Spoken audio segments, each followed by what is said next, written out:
Check 1 2 check.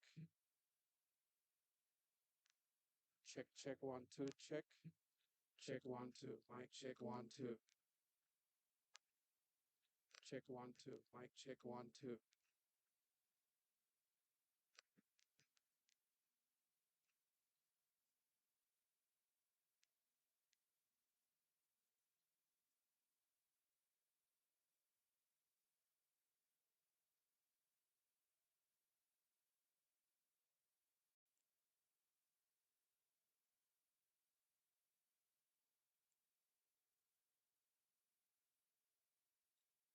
Check 1 2. Check 1 2.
Check one, two.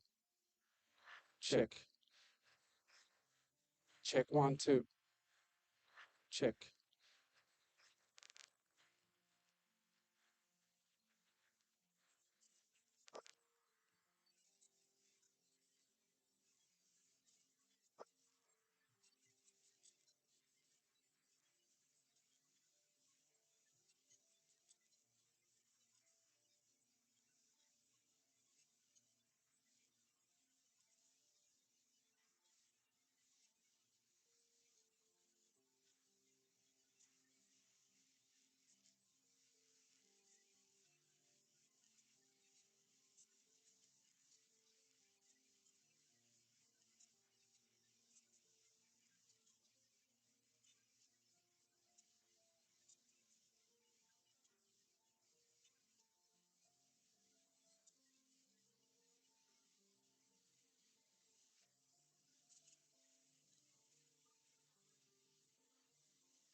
Hello, hello.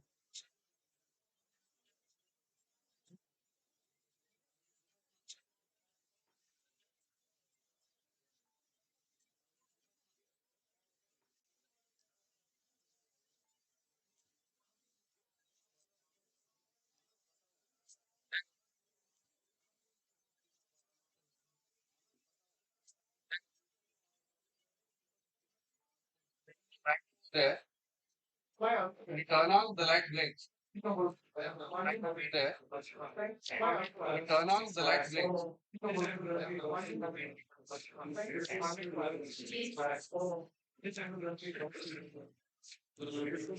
Morning, everyone. We will be starting the program in a couple of minutes. I request we will be starting the program in a couple of minutes. I request all of you to come inside.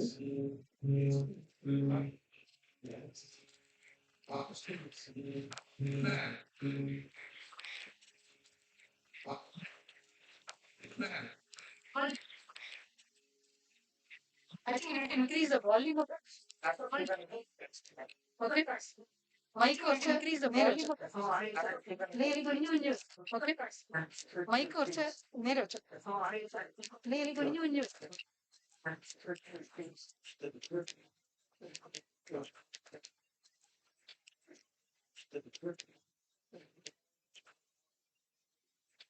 I request everyone to be seated.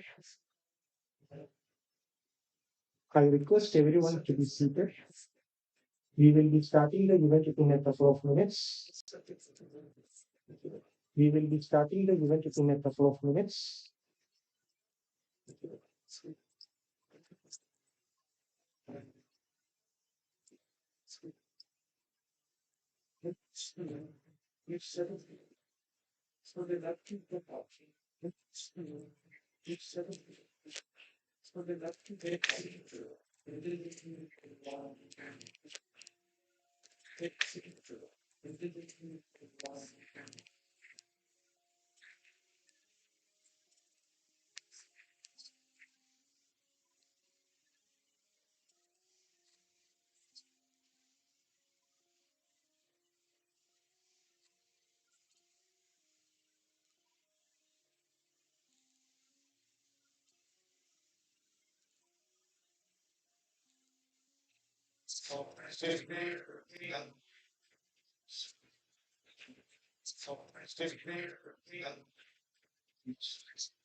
So good morning, everyone. So a very warm welcome to all our distinguished guests and industry leaders, academic partners, and everyone joining us today. So it is my pleasure to welcome academic partners to the grand launch of GenAI Nexus Fellowship 2026 and the significant milestone in CareerTiQ Mission to prepare future-ready AI professionals. And the significant milestone in CareerTiQ And Mission my name to is Jalal. prepare On future-ready AI behalf of professionals. So my name I is Mia. sincerely thank each one of you for taking the time to be with us on this special occasion. Sincerely thank each one of you are truly honored the time to your presence on this special occasion. You have a meaningful and engaging experience honored to your today's program, and we hope you have a meaningful and engaging experience throughout today's program. So we are going ahead with the lighting of the lamp. Ladies and gentlemen, so as we are going today's proceedings, the lighting of the lamp, now move to the lighting of the lamp. As the lighting of the lamp is a symbol of knowledge. We now move to the lighting of the lamp. New beginnings. The lighting of the lamp the is a symbol of knowledge, important journey, and reflects our shared commitment to learning and commencement of an important to perform the inaugural ceremony. It's my privilege to invite esteemed women leaders who are joining us today. It's my privilege May I respectfully invite women leaders who are joining us today. May I respectfully invite Miss Anati Giridharan.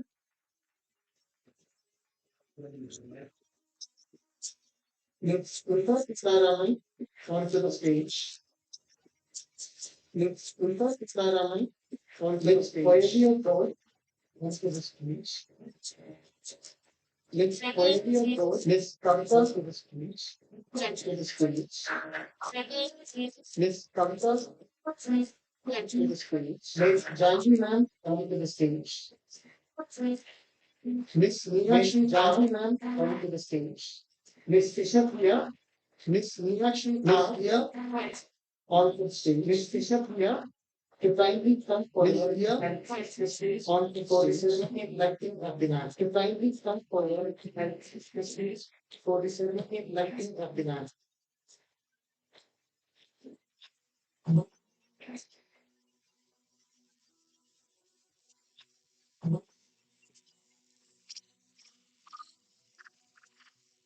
Suryakoటి Samaprabha Nirvighnampurkoti Deva Sarvakareshu Sarvada Deva Sarvakareshu Sarvada Kritandavahangaya Suryakoti Samaprabha Nirvighnampurkoti Samaprabha Sarvakareshu Sarvada Deva Sarvakareshu Sarvada Kritandavahangaya Thank you, ma'am. Suryakoti Every successful initiative begins with a warm welcome and a clear vision. It's now my privilege to invite Ms. Meenakshi R to deliver the welcome address. Ms. Meenakshi plays a key role at CareerTiQ, leading initiatives that connect academia and industry. While supporting programs that prepare students for future careers, she has been an influential player in bringing together institutions, industry and partners for initiatives like the GenAI Nexus Fellowship.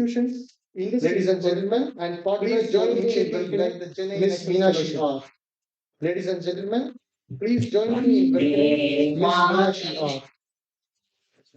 Vande Mataram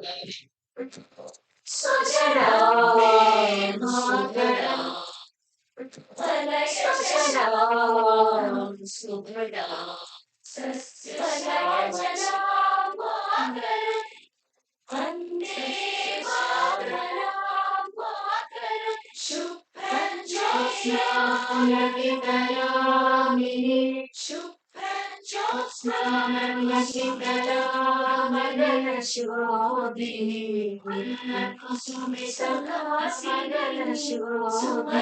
सुमधुरभावशिरी Suhasini सुखसागररागशिरी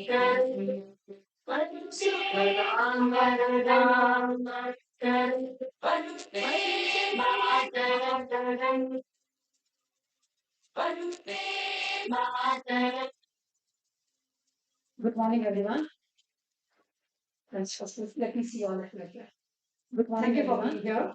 It gives me immense pleasure to welcome all of you to the official launch of the GenAI Nexus Fellowship. It gives me on behalf of the entire CareerTiQ family, I extend a very warm welcome to our distinguished BCCI practitioner leaders, a very warm respected to our distinguished university partners, practitioner industry mentors, our respected faculty members, guests, university partners, and every member of the industry mentors. Today is indeed a very special occasion for us, and not because we are just launching another program. Today is indeed a very special occasion. We are bringing together an ecosystem. Not because we are just launching another program. The future of AI talent cannot be together an ecosystem.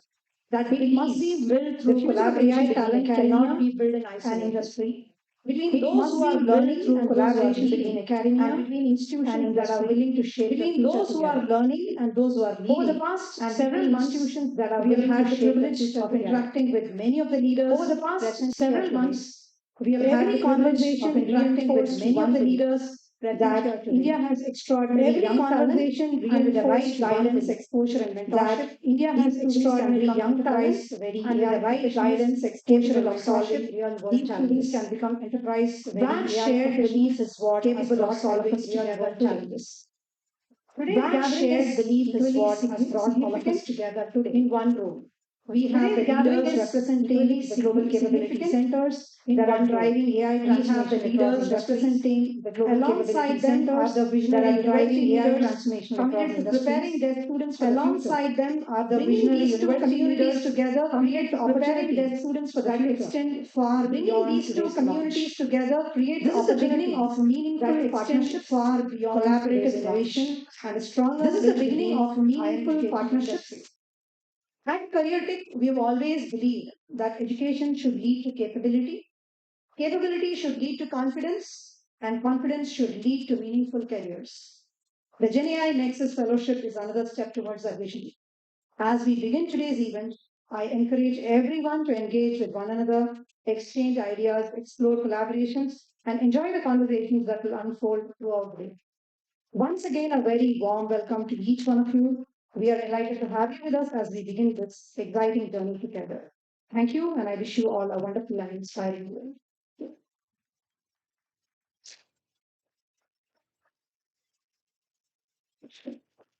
Thank you, Ms. Meenakshi ma'am, for your warm welcome and thoughtful address. Your words have set a positive tone for today's launch.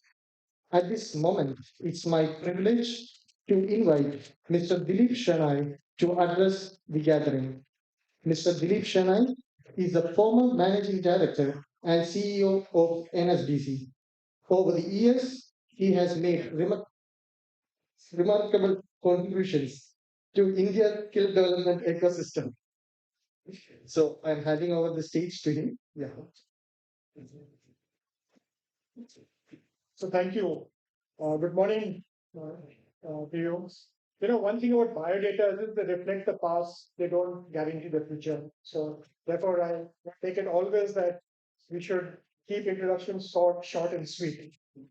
But Dr. Giridhan, Ms. Sinakshi, esteemed leaders from the global capability centers, industry colleagues, academic partners, students, friends of Dr. Giridhan, the many here, ladies and gentlemen, I think it's a real joy to be with you.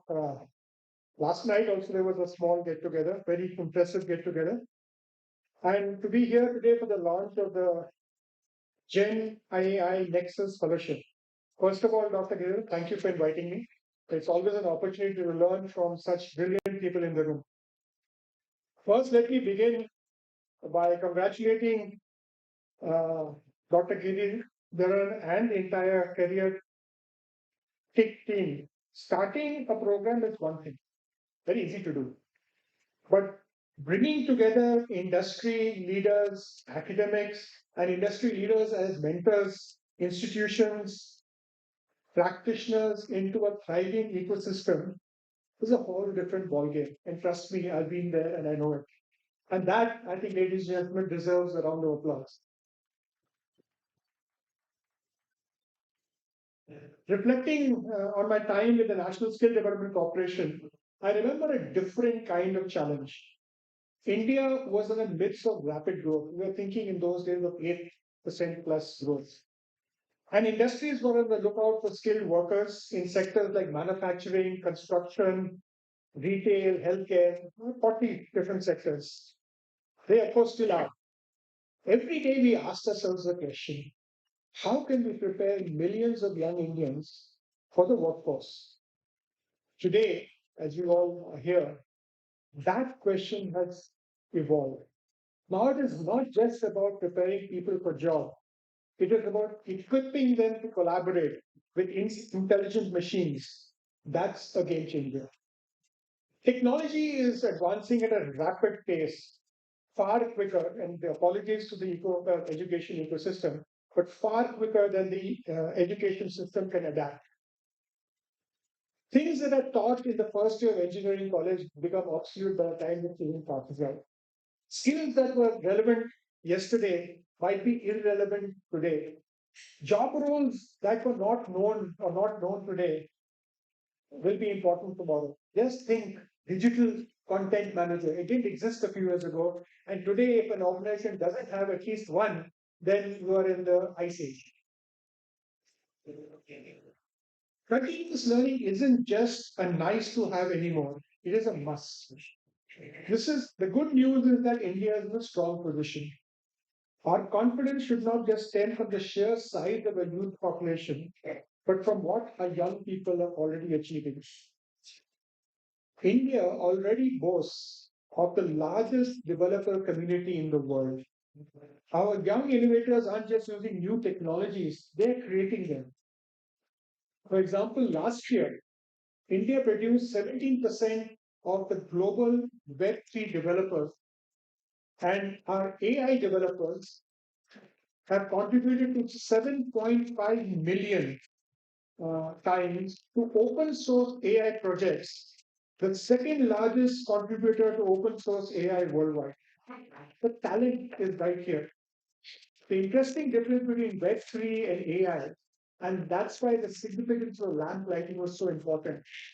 50%, nearly 50% of those contributing to the AI projects are women versus 10% to 50% in Web3. The real question isn't whether we have real talent, it is whether we can unleash its full potential, something alluded to Meenakshi in a brief welcome address. There is another significant takeaway from these figures. Many young developers are starting their coding journey by using AI tools right from the get go. AI is becoming a learning companion, not just a workplace tool. Therefore, if learning is evolving, so do education and educational institute and educational methods need to evolve. We need to prepare students for tomorrow's workplaces, not with yesterday's approaches. Over the last 30 years, India has become one of the leading destinations for technology talent. Our global capacity centers and many leaders in this room are testament to that success. With over 2,100, that's 2,120 at the moment, GCCs employing 2.3 million professionals, they are now taking on work that is central to global enterprise strategies. But I believe, and some of you may have heard my view before, so apologies for that, something more significant is happening, as reflected once again by many over this room. The conversation around GCCs is changing. For a long time, GCCs were seen as cost centers. Now they're evolving into enterprise nerve centers. The focus has shifted from how much work can you deliver to which part of the enterprise do you own and which part of the enterprise do you lead. The most successful GCCs are no longer just about efficiency. Be evaluated on business innovation, intellectual property, product leadership, and business outcomes. If a GCC is still solely focused on cost efficiency, it is already behind. I also foresee that many GCCs in India, and there's a global study to this effect, that over 20,000 leaders of GCCs would actually be in India. And GCCs in India will soon be led by Indians who are the organization's global leadership team. I've already seen a few inspiring examples of this, and I know there are at least two, if not more, present in this room. It highlights not just India's technical talent, but also its exceptional leadership capabilities. This shift transforms what talent means. We developed a vast number of skilled engineers and professionals. We built organizations for others. We created a Microsoft, but didn't build our own Microsoft. That model has served us well, but scale alone won't cut it anymore. The next phase is about depth of capability. Are we producing operators, programmers, or are we producing innovators? India in the past has shown we can create excellent operators. The next decade will belong to those who can build, who can invent, and who can lead. We need people who can design products, market products, create AI models and products, lead in cybersecurity, manage digital platforms, develop and own intellectual property, not develop intellectual property for others and let others own it. We need to tackle real business challenges, not just follow instructions and orders on what to do and what to develop. That is a challenge which our education system and programs like the fellowship that we are talking about need to develop capability in people. Demographics alone won't create leadership. Capability will. If we prepare a young people well, and this fellowship program is a small drop in the ocean. And my only complaint is you're not thinking of scaling too aggressively. Dr. Garidhan knows that part of me very well, so I won't talk about it. If we develop our young people effectively, India can be the go-to place for AI expertise, for AI products and systems, not just services. If we don't, then that opportunity will simply slip away. The encouraging part is that solution is within our grasp. Over the years, I've learned one crucial lesson. Skills can't be developed by government alone, nor by academia alone, nor by industry alone, nor by non-profits, not entirely by CSR. The real transformation happens when all the three collaborate and we build scalable and sustainable models. Industry, through sector councils, identifies the needed skills and the competencies required. Industry does not have the capability to develop competencies for the educational ecosystem. Therefore, you need sector councils, others to be there. Practitioners offer up-to-date mentorship and up-to-date experience. Together, they cultivate the talent that's ready to hit the ground running from day one. That's exactly why the GenAI Nexus Fellowship is so vital. This fellowship is more than just another course, it's a collaboration. It acknowledges that classrooms alone cannot prepare AI professionals. Students need to tackle real world problems, guided by real mentors using actual technologies, and create solutions and products that will change the world, not develop a service for a company that is there. I also urge the GCC leaders to reconsider how they approach talent development. Some may not like what I'm saying, but I'll just say it anyway. Building talent isn't just an HR responsibility, and I know that very clearly. It is a core business strategy. Organizations that invest in continuous learning, mentor young professionals, and strengthen collaboration between industry and academia will gain competitive edge. Talent is becoming the lifeblood of the digital economy. Companies used to compete for raw materials.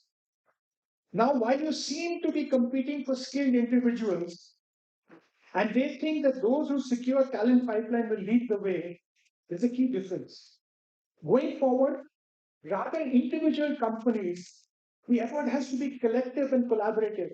The problem is too big for an individual company to solve. You need an ecosystem to solve and change this.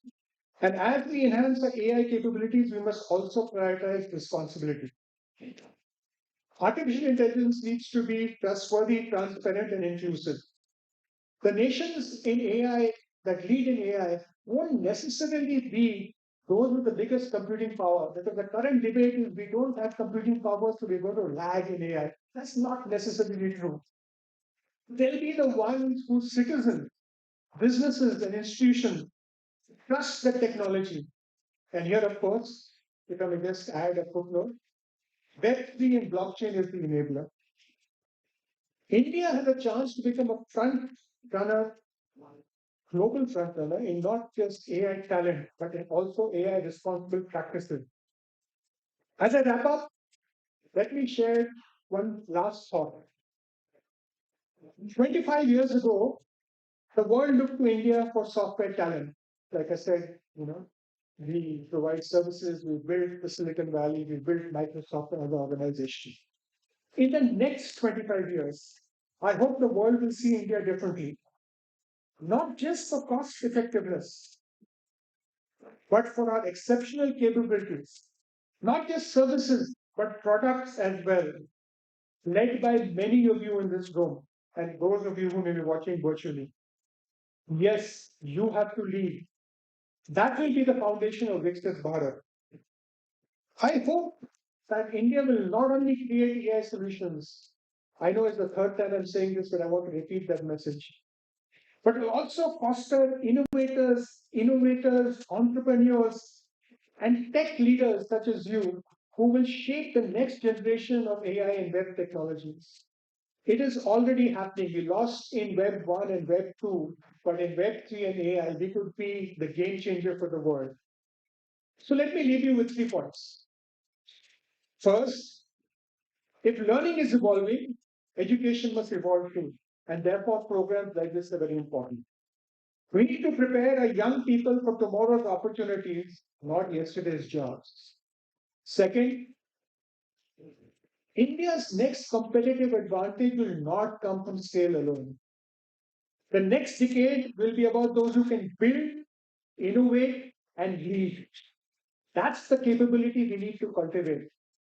And third, let's ensure that while the world continues to come to India for talent, it must also acknowledge us for products and stays because we develop leading products and leadership in the sector, not because we are following someone else. If 5 years from now, this fellowship has helped create leaders who develop world class AI products, solve real business issues, and generate jobs for others, then this initiative would have truly succeeded. But you have to do it at scale. That is the future I envision for all of you. Congratulations again, Dr. Giridhan, Meenakshi, Praveen, and the entire CareerTiQ team. Our industry partners, our academic institutions, and every member who has played a role in this initiative. I'm honored to be part of this group with such a brilliant talent and leader in this room. And I wish the inaugural cohort all the success in the world. And thank you very much.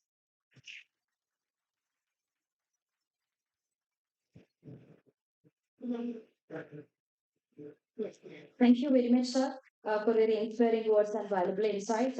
Your thoughts have given us a meaningful perspective on the importance of preparing challenge for the future. And we sincerely appreciate your presence and guidance. May I invite Dr. Gilgarency, Managing Director and CEO of CareerTiQ, to kindly come forward and do the honor.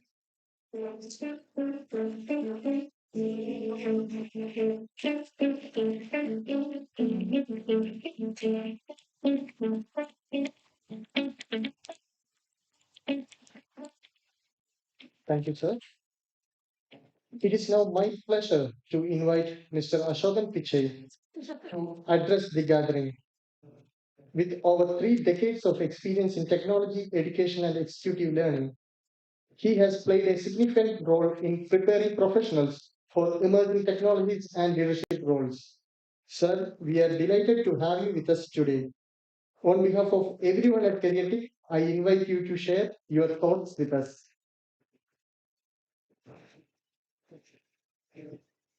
Morning, everybody.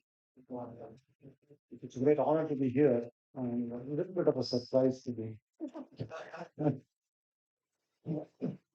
Yeah, I like to share something with some trigger based on a conversation up during the gathering last evening. It centered around what I do and what I see as happening. I put it this way: when I started learning computers, which is way back, you can guess how way back from maybe one of the first things I wrote was a small program to generate Fibonacci. Beautiful green phosphor, huge CRT monitor in which those green letters glowed one by one, numbers one by one. Not because I managed to slow it down, because the computer was, it could only do it at that pace. And that was such an exciting thing for me. And there were quite a few of my friends who were watching it. We all were equally excited at that. Hello. The problem, as I see, is even today, students are asked to write code to generate a Fibonacci series to start their journey into computing. Well, they have in their hands something like this, which is million times more powerful than the computer I used to start, and often almost as good as the computer they are asked to write code in. They're not excited. And we blame them. We make it, you just listen to any set of teachers, this constant litany I hear is students are not motivated, they are not interested. I feel like asking this one.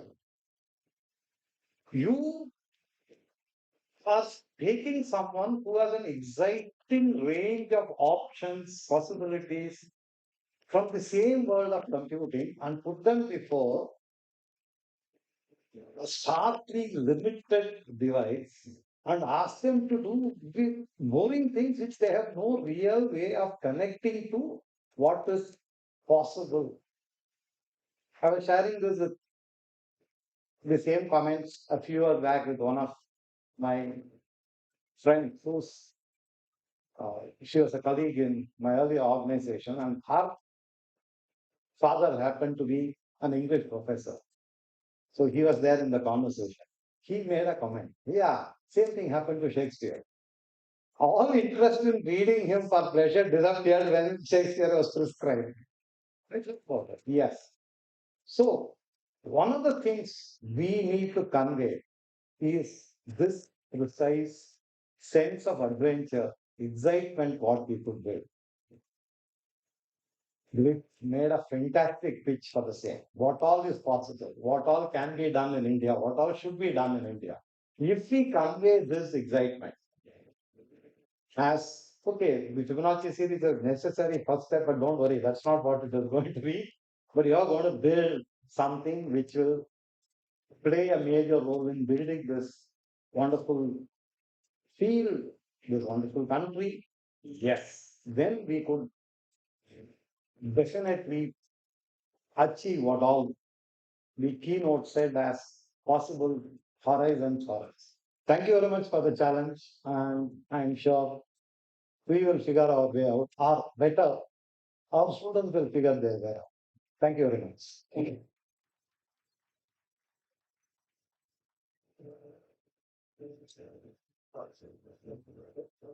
Thank you very much, sir, for your insightful address and for sharing your experience with us.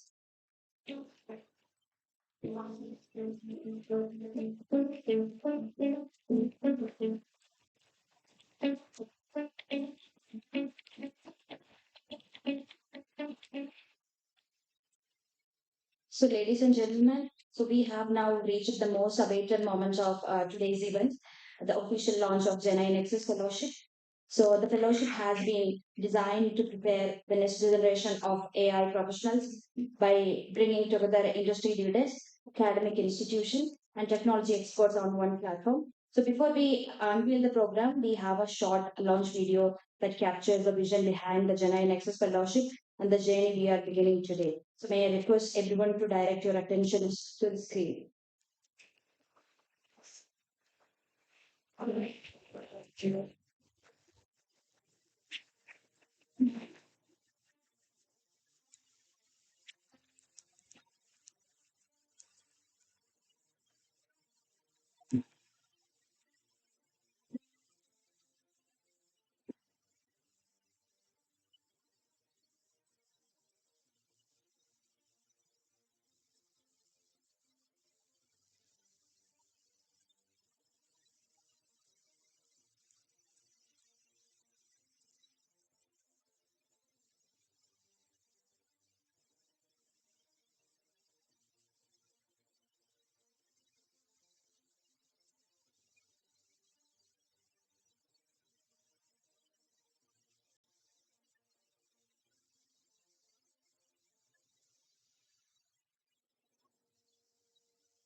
Thank you.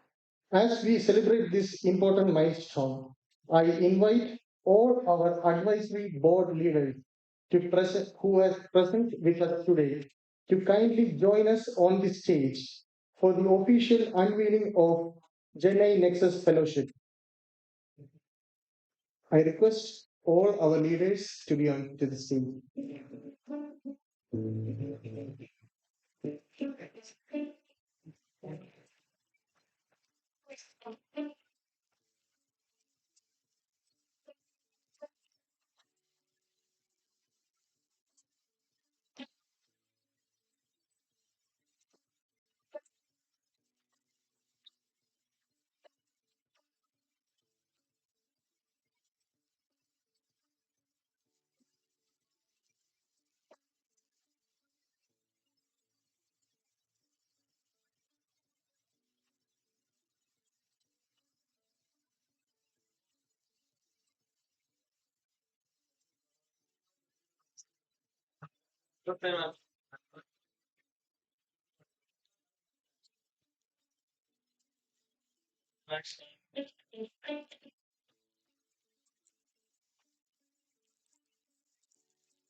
to all BPC leaders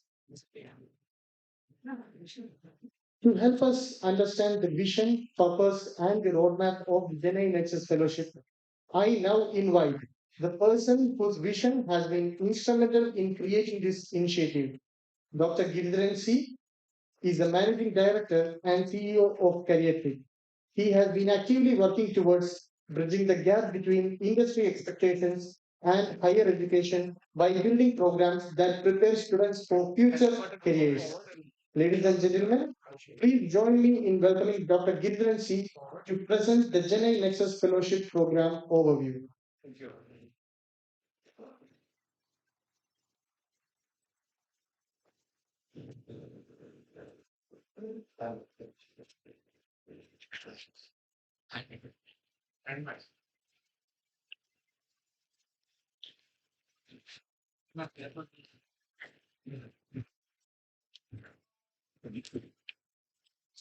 Good morning.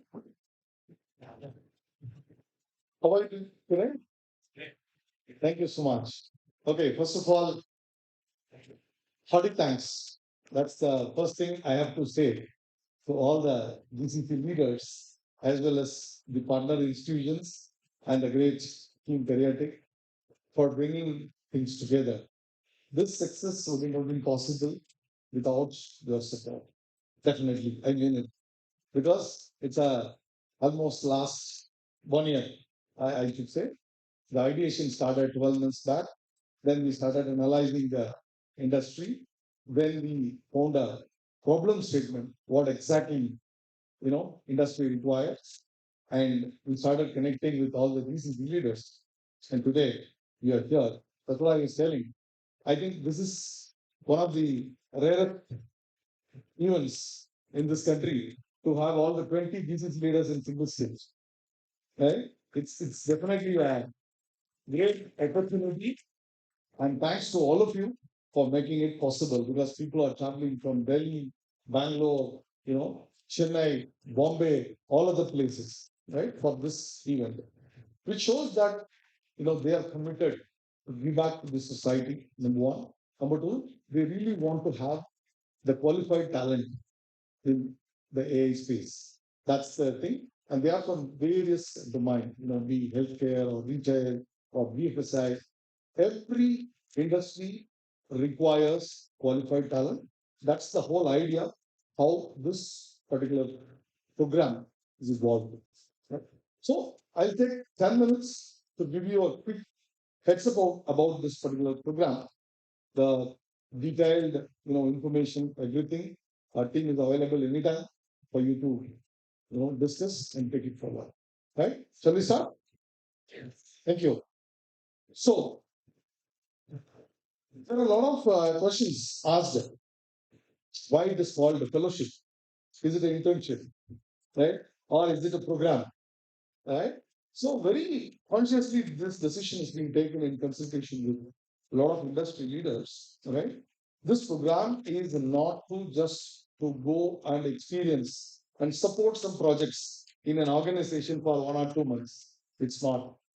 It's going to give a top talent to build the solutions, right? So if you carefully see Nexus Fellowship, right, we are connecting all the dots in the industry. When we are presenting, we will come to that. Next. All right. So what is the problem statement? As rightly said by Mr. Dilip, 2120 global capability centers are there, right? In last 5 years, it has grown from 1,600 to 2,100, right? It's expected to, grow 3.4x. GCC hiring is going to grow. Last year, the freshers hiring has come down 6%, whereas GCC hiring has gone up 12%, right? The reason is the technology is growing. India is having a great demographic dividend of having the highest youth population in the world. And we have all the, infrastructure here, be it engineering colleges or the educational ecosystem. It's fantastic. But the question is, are they up to the expected level of, the global capability centers? That's the problem statement where what we are working. Right? Next. Yeah. So 75 percentage of GCCs are mandating AI in their work. That's why they are looking for better mastery, right? Production grade projects. That's very, very important. And also day zero readiness. Anybody who is joining, there's no time. Already reports are saying they are spending around 8 lakhs per hire, 8 lakh rupees per hire to make them completely ready. That's very important. And role scarcity, right? So 15 lakhs to 50 lakhs. That's a very important point to make it here. Any GCC you take it, they're ready to pay more, provided the talent is up to that level, right? See, we are known for there are a lot of jobs. If you take just 5 6 years back, 5 lakhs, 4.5 lakhs, 6 lakhs, and all. That's good for big numbers. Well, a lot of institutions used to say, I got 2,500 offers today from X company. Right? Now, that's not the game. Whether you have top qualified 25 students from your college, that's the game. That's the game. So now every GCC is looking for such kind of top talent and they don't mind paying extra. Right? That's the whole thing. Next. Right. So what this fellowship talks about, number one, CareerTiQ as an orchestrator. I would say we are bringing all the industry and also education leaders and also the students into one particular platform. That's the role of CareerTech. The primary driver, the primary driver is big here. All the GCC leaders, right? They are the people, those who are going to completely give us the energy, the synergy, everything, right? They are going to mentor us in starting from building the curriculum, right? In last 2 months, I've been getting mail from all the GCC leaders. What should be the curriculum of this particular program? What are the things you have to include, right? It starts from there. As rightly said, certain tools are getting changed within next 2 months, next quarter. What are the tools we are investing today, learning? Next quarter, it's obsolete. So how the college curriculum can match this speed?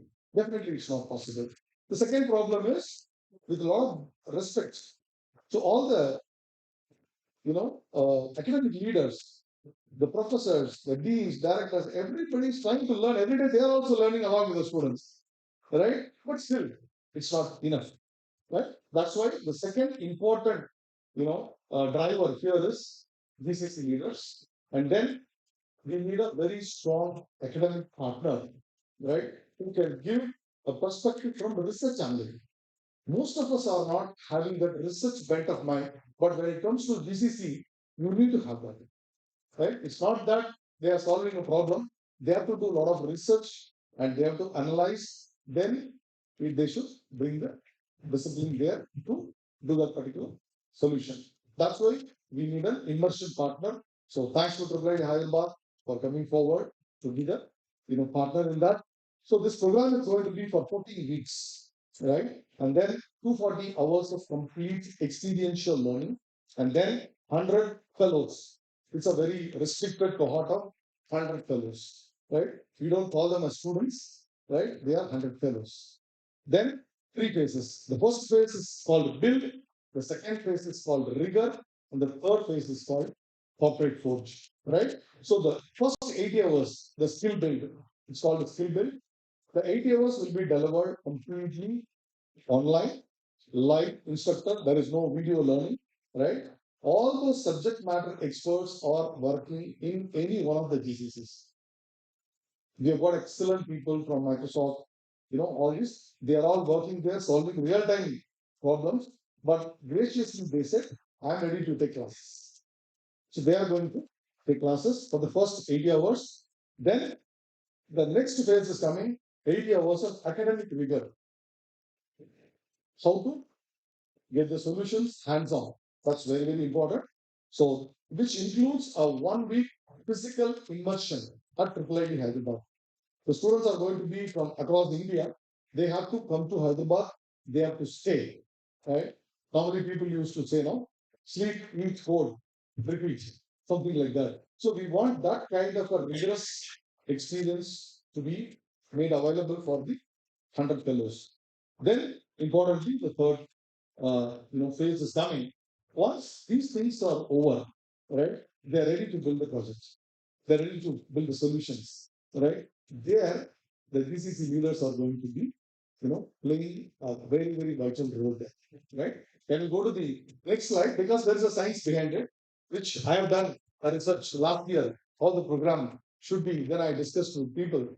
I'm inspired by the Fitz and Posner, theory and practice, which started in 1967 by United States Air Force, right? By Fitz, first of all. Fitz always talks about that in all his life. Three important aspects. One is cognitive, second one is associative, third one is autonomous. If someone wants to build some skills, right, they have to first go to the cognitive skills, then it should be supported by associative skills. Third one is autonomous skills. Then the same formula followed by NASA, right? Even in India today, our Indian Air Force is following that. The trainings conducted at NDA, OTA, and also even in Air Force Academy, Dundigal, they are following this method, right? So this Fitz and Frostner is the inspiration for me to choose this model for this particular fellowship program, right? So the first one, cognitive, in this particular program context, it talks about new skills from past under guided feedback-rich instruction. Phase one delivers 80 hours of live instructor life. Then once that is over, right? The second one talks about blends peer learning. That's a very important thing, right? Students are completely from different geographies. They are going to be part of this particular program. So peer learning is a very important point here. So they have to learn, and also they are going to get sessions from AAA Hyderabad professors, and the research scholars of AAA Hyderabad are going to ensure the hands-on in that particular session. So the associate skills. Then the third, once these two things are over, they have to become autonomous. I have the knowledge, I have the skill. Now I have to build. That's the autonomous area. So skill transfers to the workplace only through authentic application. Phase three embeds fellow in live GCC problem statements under practitioner review. So the leaders are consented to give problem statements from various industries. As I told you, they are from retail, they are from healthcare, they are from medtech, they are from insurance, they are from legal. Every industry has got a problem statement. So all the students will be given a problem statement, the real world problem statement to work upon for 3 weeks. This is the structure. Next.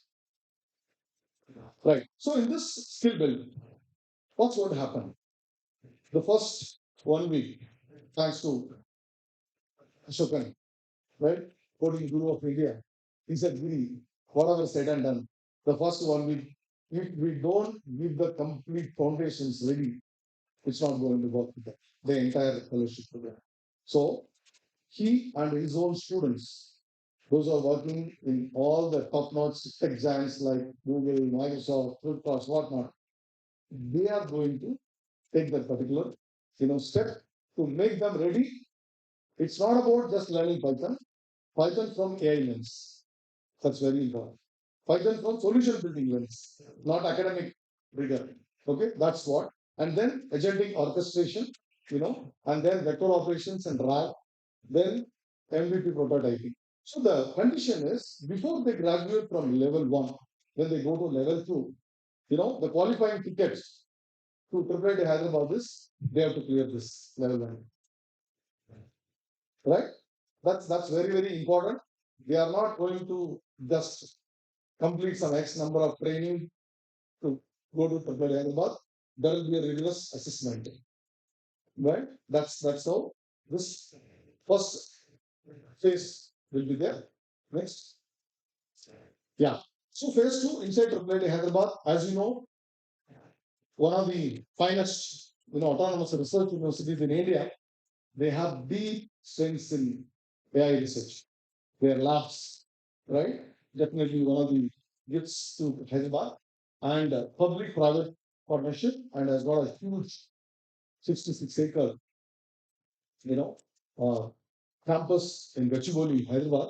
And also, what I always talk about the flight Hyderabad is their agility, their methodologies, very, very different pedagogical approach what they have. That's very very important. So they are going to have it, and in that particular thing, in the architectural rigor, they will, beyond prompting, what are all very important things are there, they are going to learn, and of course the validation layer today, safety is very important, security is very important, and also hallucination control and scalability.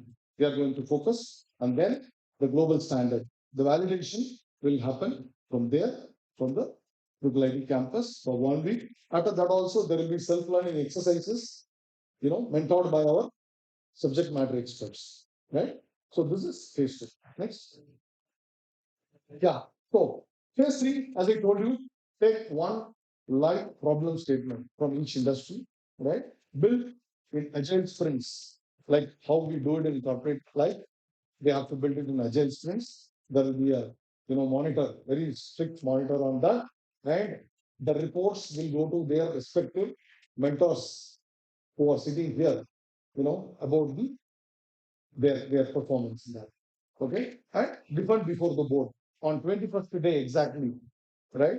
3 weeks, right? So 21st day they have to defend their projects in front of the entire business leaders which are sitting there, which means they have to be agile, they have to be resilient, and also they have to learn in a very very deeper way.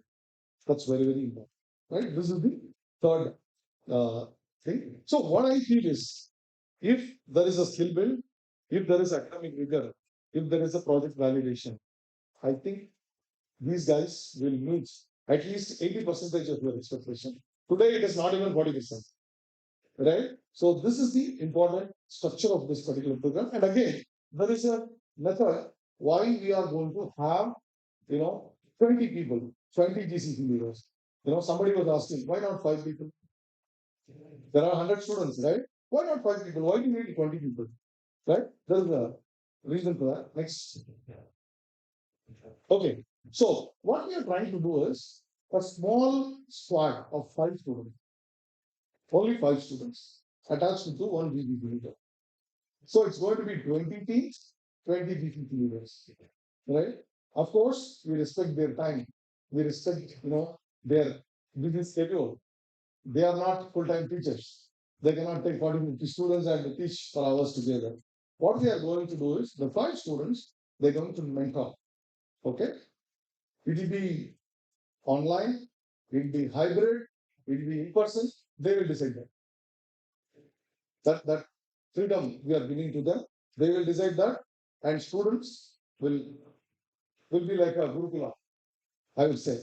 Right? They have to be there for 3 weeks. Whatever the GCC leader says, they have to do it. Of course, our SMEs will guide the students, right?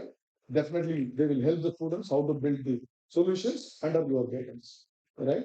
That's how this becomes a very important thing. So, 20 teams, 20 leaders. That's the whole idea. And we don't want to increase the number also.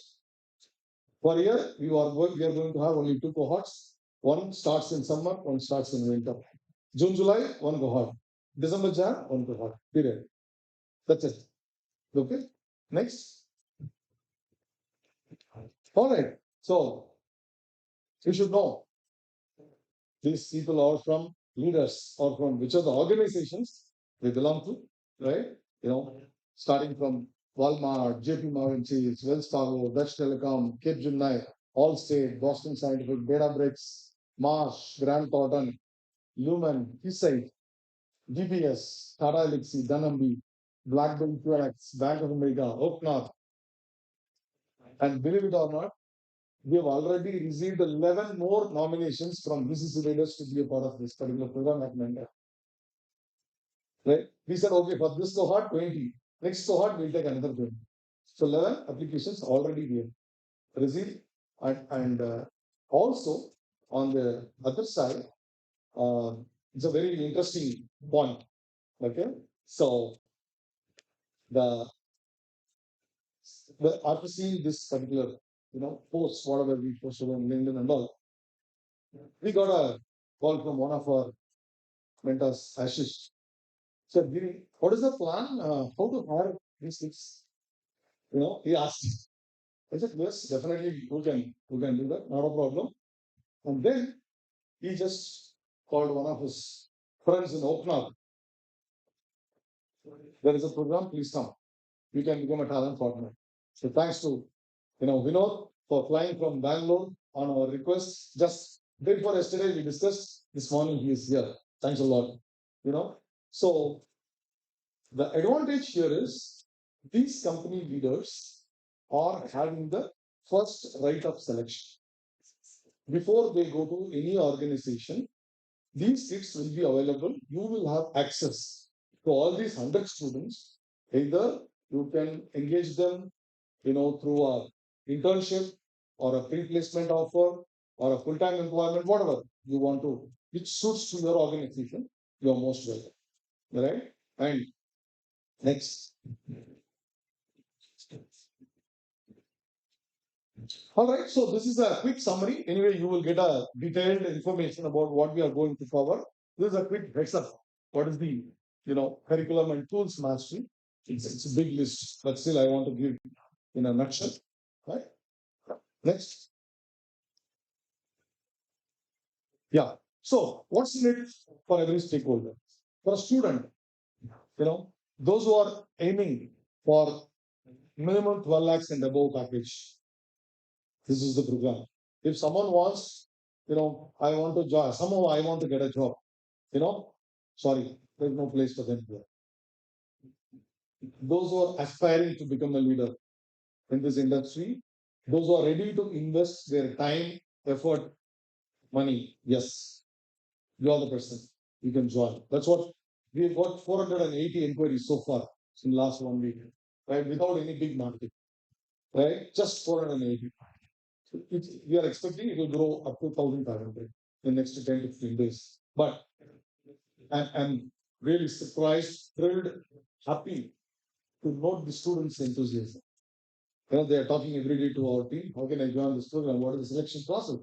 Something like that. That institutions, yes, direct visibility. For example, our plan is we are trying to onboard 20 colleges. Again, the rule of 20. 5 students from 20 institutions, forward-looking institutions, right? These 20 institutions, the 20 DPP leaders will be called as a nexus circle. So the visibility about your institution to these GCC leaders will be very, very high on what you are going to do, how your students are progressing, and definitely we'll discuss in detail. All your 5 students will not be under one leader.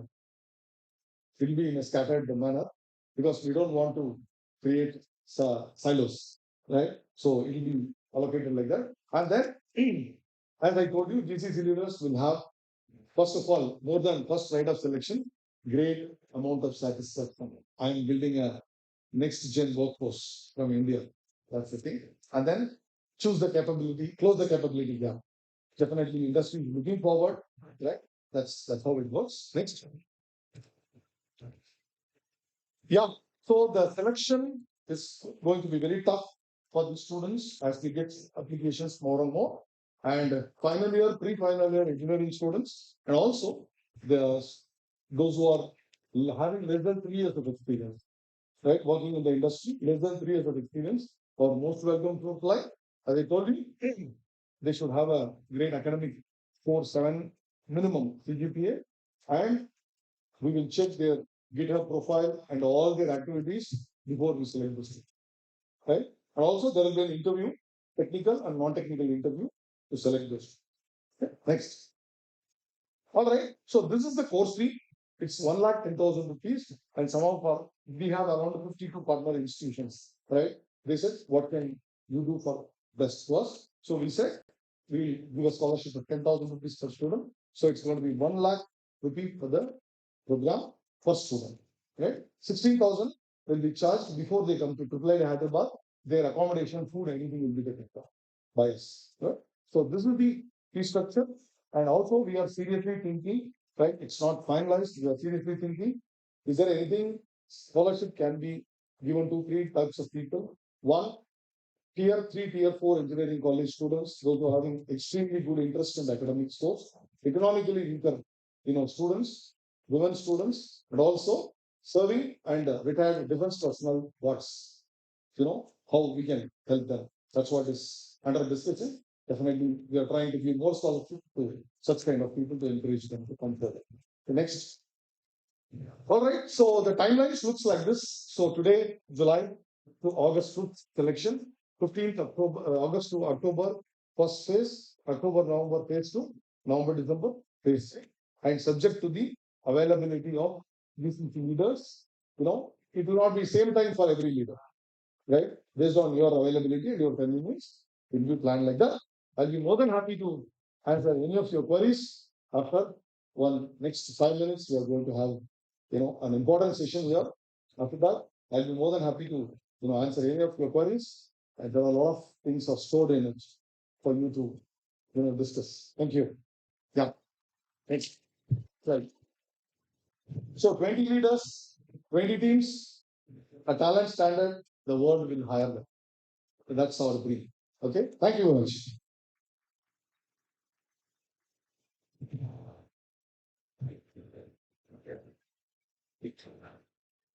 Thank you, Dr. Giridharan, for clearly sharing the vision and objectives of the GenAI Nexus Fellowship.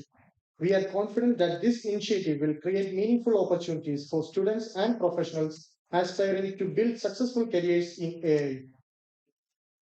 Strong partnerships play an important role in creating global opportunities and meaningful learning experiences. We are proud to have Unitech, one of Central America's leading higher education institutions, as a valued global partner of CareerTiQ. We are honored to welcome Engineer Rosalpina Rodriguez, Executive President and Rector of Unitech, who is joining us virtually today. A respected leader in higher education, she has been instrumental in advancing academic excellence, innovation, and industry collaboration. Ma'am, it's a pleasure to have you with us. I now invite you to address the gathering.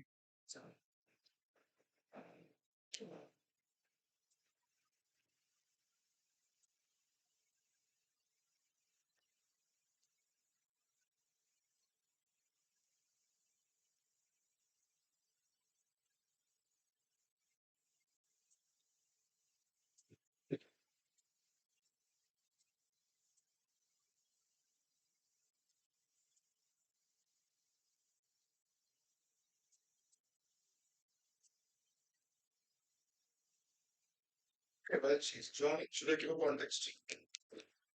Yes, sir. That's hard. Can I have money?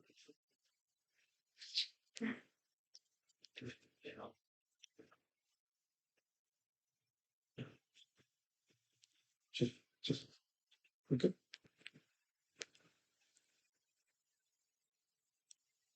All right. Okay. So, um, while Gerald is announcing Unitech, one of the leading Central American universities. They have medical school, they have engineering school, all the, you know, uh, education needs they have. So last year, if I'm right, we started discussing with them.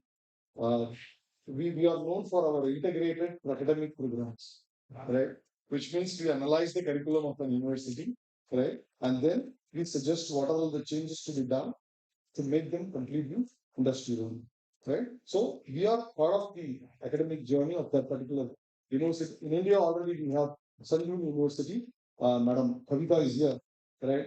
So we are working with them very closely to make the curriculum completely industry-ready, supported by our partners, Google, Microsoft, IBM, Fortinet. We are the official partners. So they are helping us to design this curriculum and deliver the program through our subject matter expert. So it's not a separate skill development program. We are part of the student's academic journey. So similar way, we discussed with United last year. Then the discussion went on. To our surprise, they've selected first medical, not engineering student. So today I'm so happy to announce that partnership we've signed. We are redefining the MBBS curriculum of United States. CareerTiQ is. I'm proud to announce that. Right? So thank you, Dr. Selvajan. Dr. Vijay Bhaskar. From the beginning, they've been, supporting me, giving a lot of support, and also Mr. Mario David, who is vice president at JP Morgan Chase, who was in the healthcare industry. I discussed with almost 20 to 30 subject matter experts, right? Because I'm not a medical doctor, by the way, so I'm an academic doctor. So I discussed with them. They said, "Sir, this is a great opportunity. Let's do it." So we are able to, design the curriculum for MBBS students, and also we are going to have sessions for the doctors, those who are teaching there, right? That's a great opportunity for CareerTiQ, and also thanks to Unitech for having the great trust on us. So now we are global organization, having this. Today, I want to announce that in front of you, and I take a lot of pleasure in discussing with Rosalpina Rodriguez. She is one of the brand leaders in that particular region. They are redefining education ecosystem there. So that's the great news here today. She's going to talk about. And the moment I explained about GenAI Nexus Fellowship, then she said, "When are you going to launch here? Right? You want to become a part of that, right?" So such kind of energy is coming. One thing is very clear: this kind of initiative, it's going to create a lot of positive vibrations in the market, right? Maybe we are in discussion with some of the African countries, right? They have expressed their interest to launch such kind of programs, right? So we are going to address that. And some of the EMEA region universities are also discussed. So, yeah. Hi, Engineer Russell Pina. All right. Good evening. Hope you are able to hear me.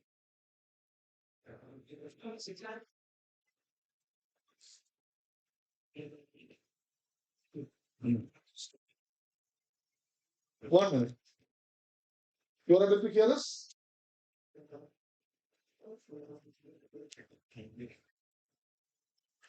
One second.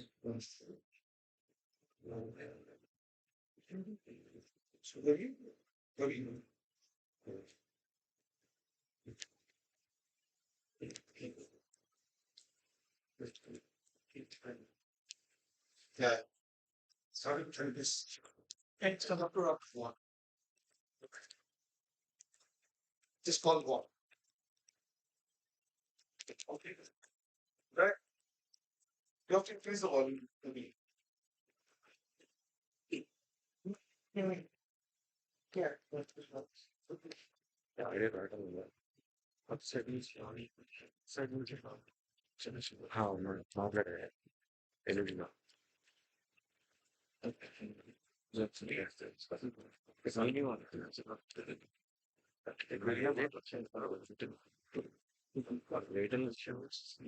Ya sea la atención remota y conectada.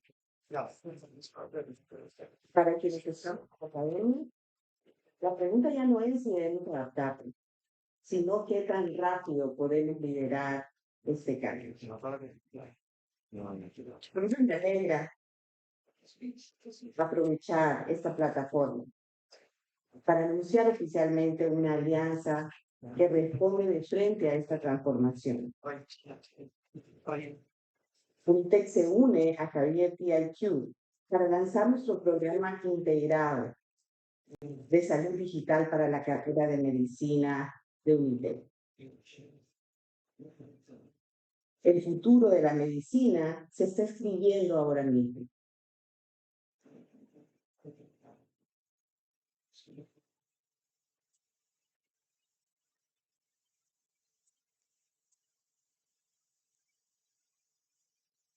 Por eso me alegra. That is why I am pleased to take advantage of this platform to officially announce an alliance that responds directly to this transformation. Unitec joins the CareerTiQ to launch our integrated digital health program for youth of medical career. The future of medicine is being written right now. And with this alliance, we want to make sure that our doctors not only practice medicine, but also help lead the digital transformation of health. And today is an important moment. because it also marks the global launch of GenAI Nexus Fellowship. At UNITEC, our focus is on this digital health together with CareerTiQ, but we follow this initiative with great admiration. We are proud to accompany this ecosystem today and celebrate a vision that can transform the panorama of technology and global ecosystems. A vision so ambitious doesn't happen by chance. It requires uncommon leadership. And I want to take this opportunity to recognize Dr. Giridharan and his team. What we most admire about Dr. Giri is his ability to connect ideas and drive through educational change. Together with his leadership team, including Mrs. Menasky and Mr. Praveen, Praveen has worked tirelessly to bring closer what the academy teaches to what the industry needs. I also want to acknowledge those promoting this project from our home. Dr. Alejandro Yon, Dr. Juan Pablo Gomez, and our entire medical teaching staff. Your commitment and vision are making this project possible. And to my colleagues, the leaders of universities and educational institutions that accompany us today, I invite you to take a closer look at this model. This way of thinking and structuring education traces a new path for higher education. This ecosystem offers us a valuable opportunity to truly stay connected to the industry. It's a path to open up opportunities for first-class students to our students and to make our institutions and graduates visible to leading companies in the world. The GNI Nexus Fellowship can make a real difference. The solutions developed by GCC through this initiative will have a multiplier effect that will benefit not only India but the entire world. Dr. GD, to the entire Caribe IQ team, to our Unitech team. Thank you and congratulations on this alliance and what we are going to achieve. Together, let's build talent together in technology, medicine, artificial intelligence. We need the world today and what it will need tomorrow. Thank you very much and may you have many successes in this launch.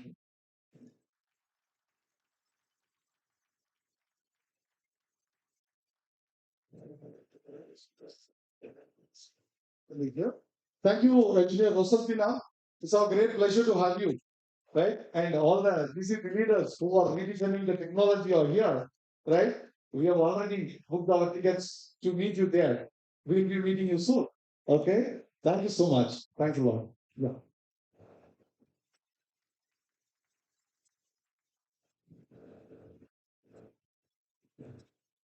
Thank you so much, sir. So the strength of any success initiative lies the guidance it receives from exceptional leaders. So the GenAI Nexus Fellowship is privileged to have exceptional advisory leadership council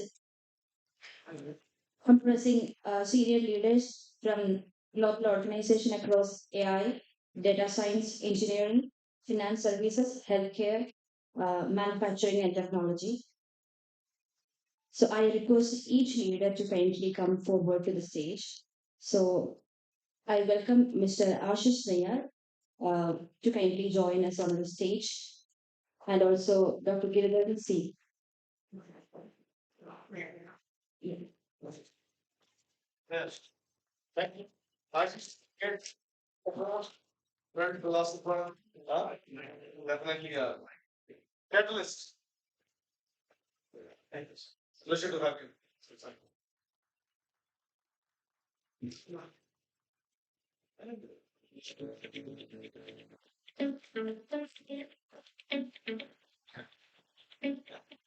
Thank you so much, sir. So may I invite Dr. Chandrasekhar to kindly join us on the stage? Thank you.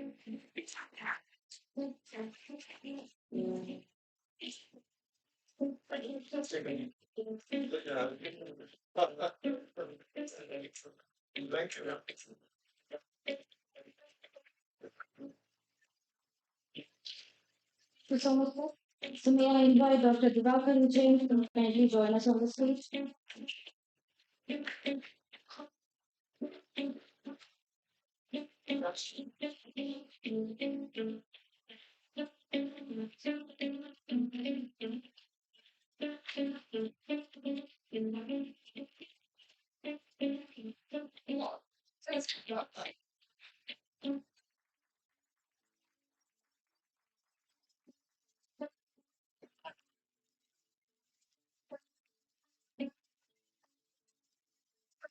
Thank you so much, sir.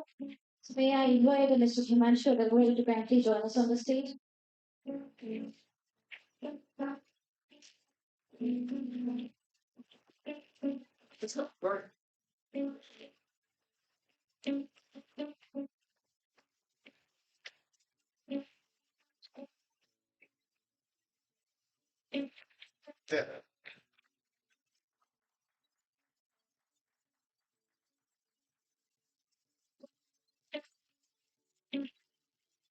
Thank you so much, sir.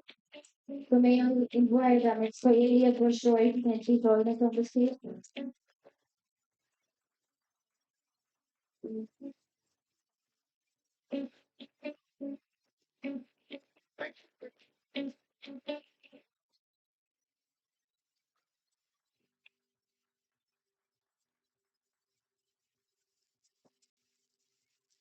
Thank you, ma'am. May I invite Mrs. Naveen Kumar Samari to kindly join us on the stage?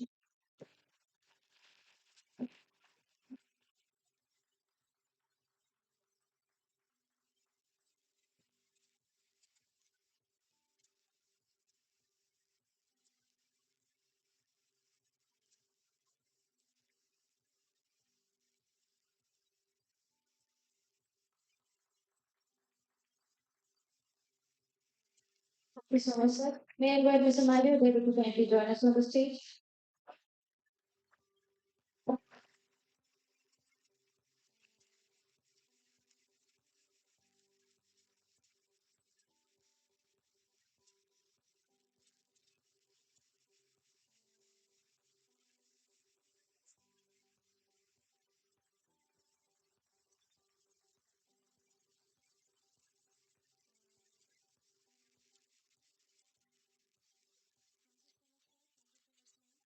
May I invite Mr. Neeraj Ganani to kindly join us on the stage?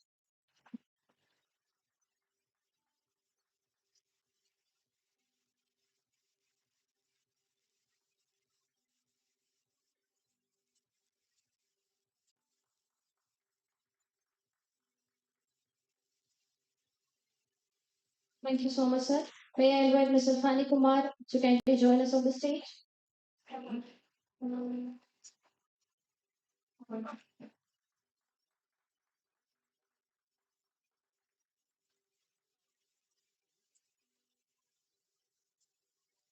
Thank you so much, sir. May I invite Mr. Puneet Rastogi to kindly join us on the stage?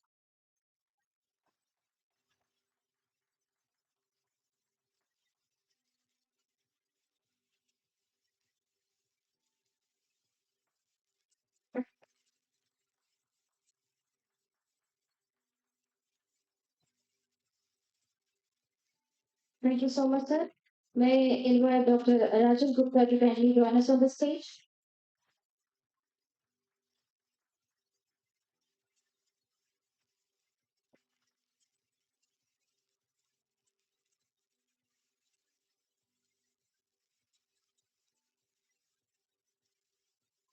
Thank you so much, sir. May I invite Mr. Rajkumar Jain to kindly join us on the stage?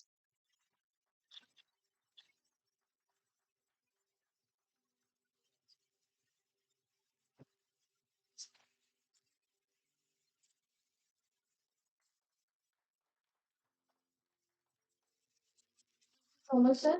May I invite Mr. Sumit Ranjan to kindly join us on the stage?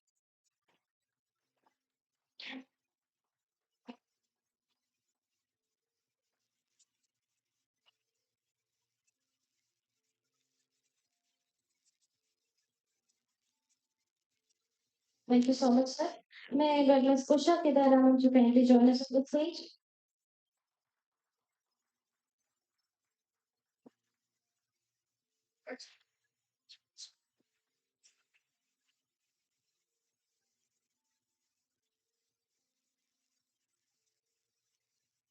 Thank you so much, ma'am. May I invite Mr. Vijay Moran, could you kindly join us on the stage?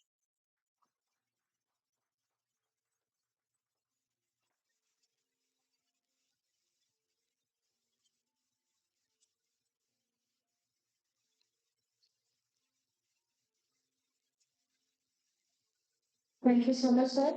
So may I invite Mr. Vijay Kadiala to kindly join us on the stage?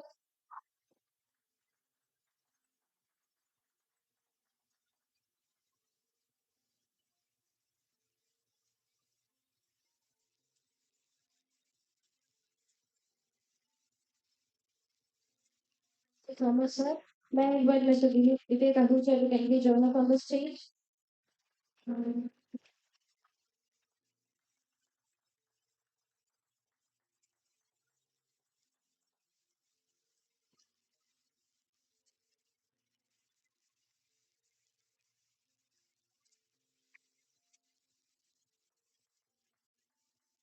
you so much, sir. May I invite Mr. Vinod Maitland to join us on the stage? Kindly.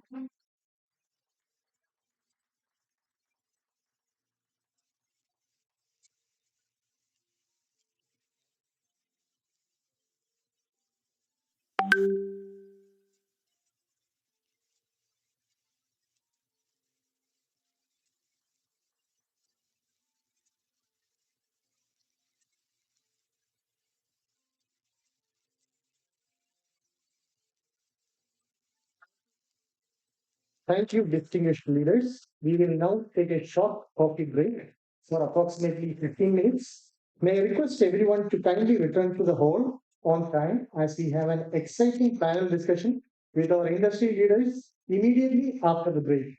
Thank you.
However, I request your kind attention.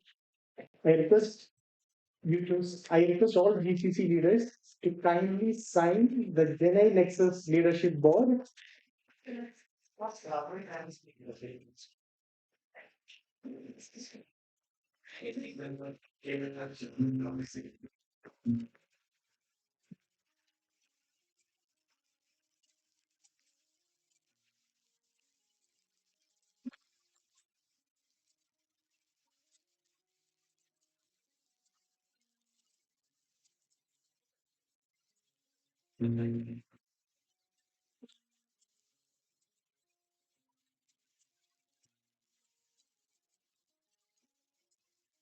I kindly request all GCC leaders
I would hope you had an amazing tea break. So we are moving to the next panel discussion. I invite Leah to coordinate. Yeah.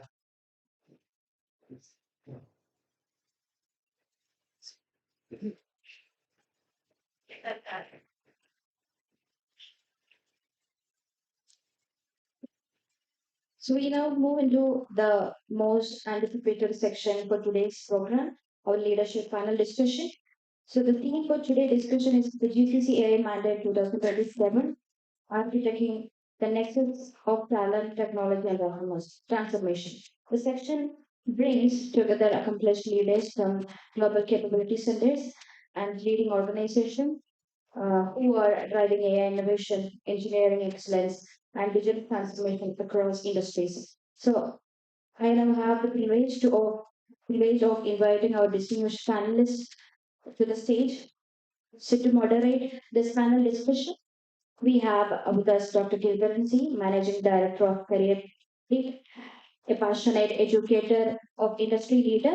Dr. Girdhan has been instrumental of building strong academia industry collaborations and creating initiatives that prepare future ready talent. Dr. Girdhan, may I invite you to kind join us? So joining the panel is Dr. Rajan Gupta, Director Data Science and AML.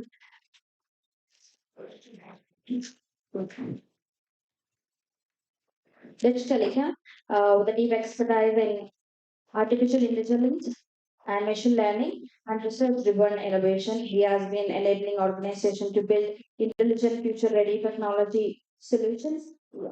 Thank you, sir. So over to next panelist, Mr. Neeraj Bihani, Global Product Director, AML Product and Platform.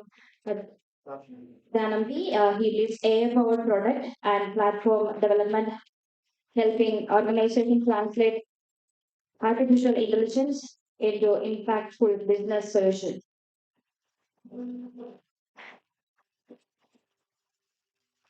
So the next panelist is Mr. Divakar Vijayan, Executive Director, Analytics and AI at Wells Fargo.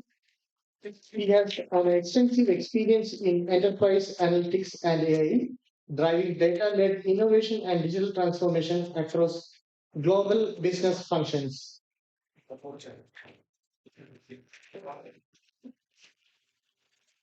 Thank you, sir. Our next panelist is Ms. Usha Sitaraman, Vice President, Engineering and Data Science at Walmart. He leads large-scale engineering and data science initiative, driving innovation through AI and advanced technology solutions. Ms. Usha, may I invite you to kindly join us onto the stage.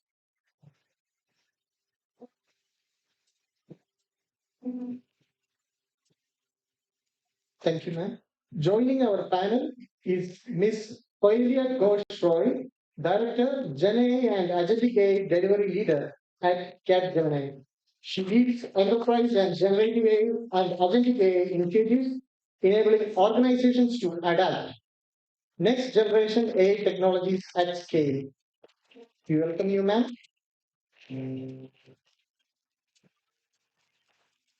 Thank you to all our distinguished panelists for joining us.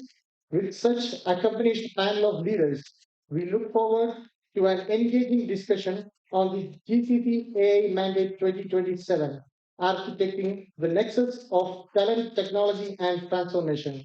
I now invite Dr. Giridharan C. to lead the discussion. Dr. Giridharan, the stage is yours. The stage is ours.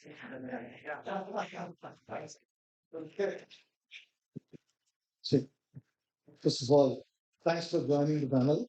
Right, I think a lot of insights are going to come out of this discussion, which will be very useful for all of us. Right, thanks for accepting our invite to be the leader.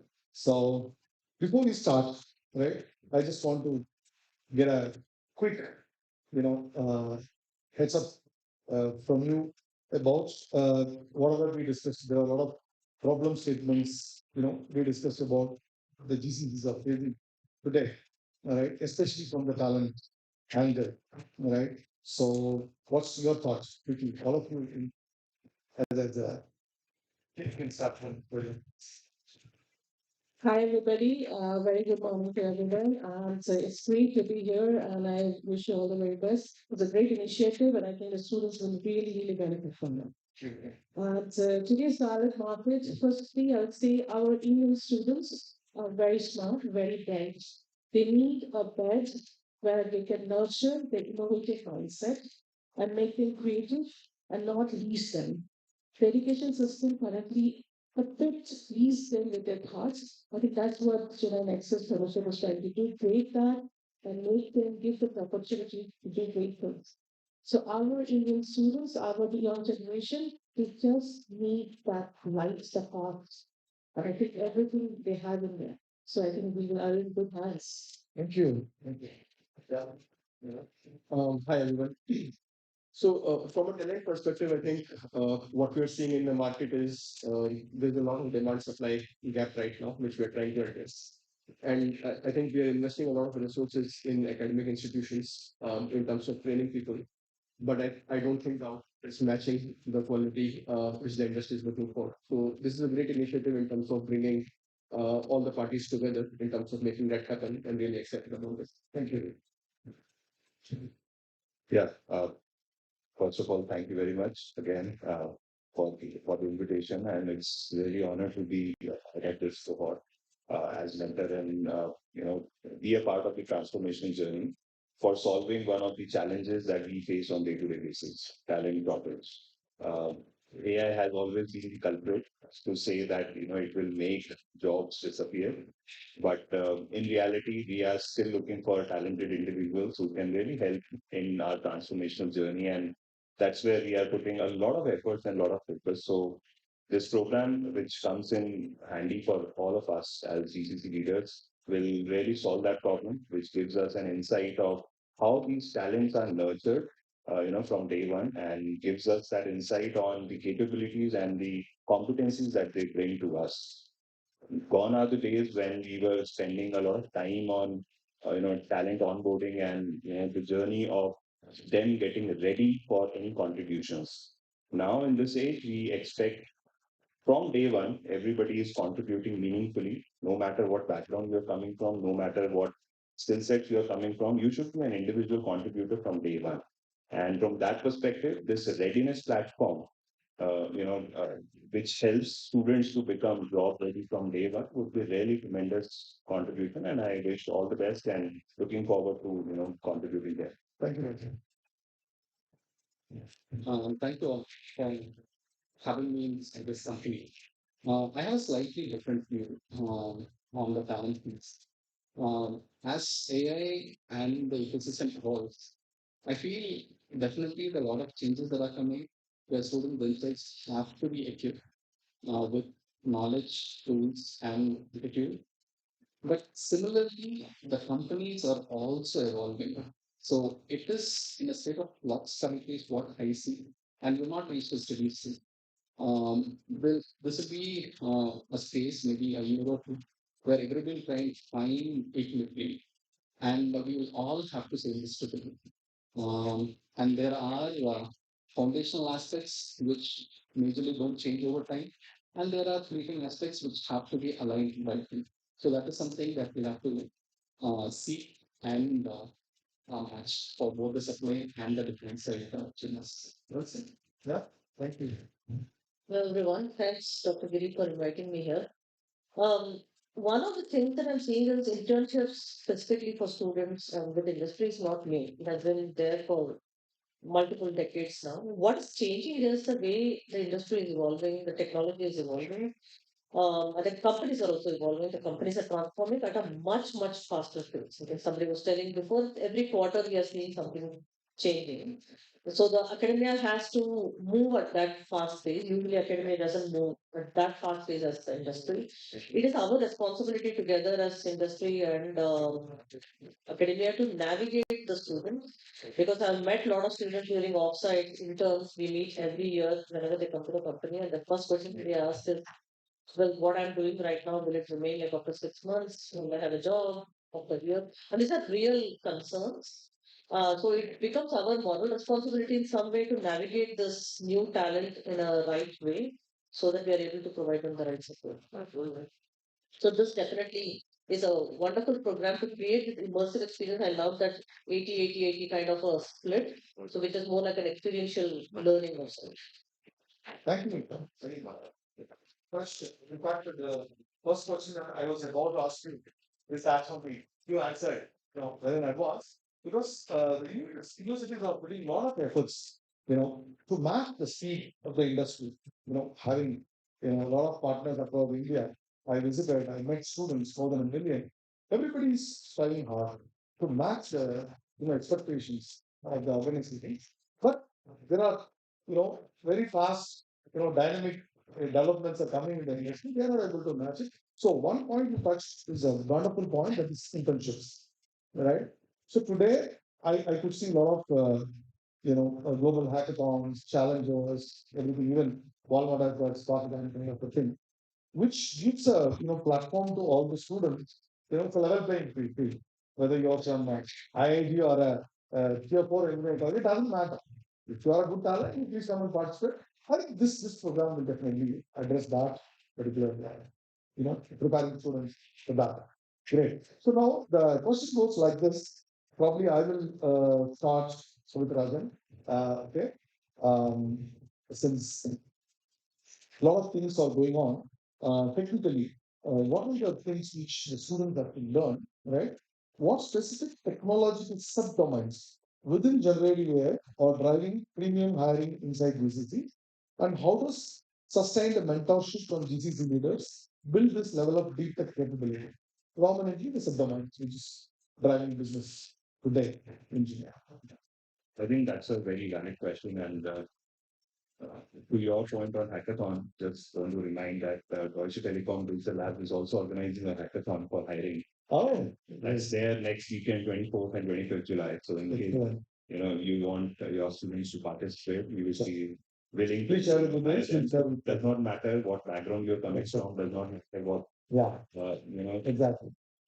subjects you have studied. If you can demonstrate hands-on learning, that's good enough to be a part of any of the GCC setup. And that's what the level playing field we are talking about today. We do not want to tie back to the premium tags of a student coming from a premium background. No, that's not required today. We have seen that all the resumes are AI generated now. Correct. And hence you cannot really filter them out. Yeah. Everybody is a superb AI Yeah. engineer and a superb AI developer.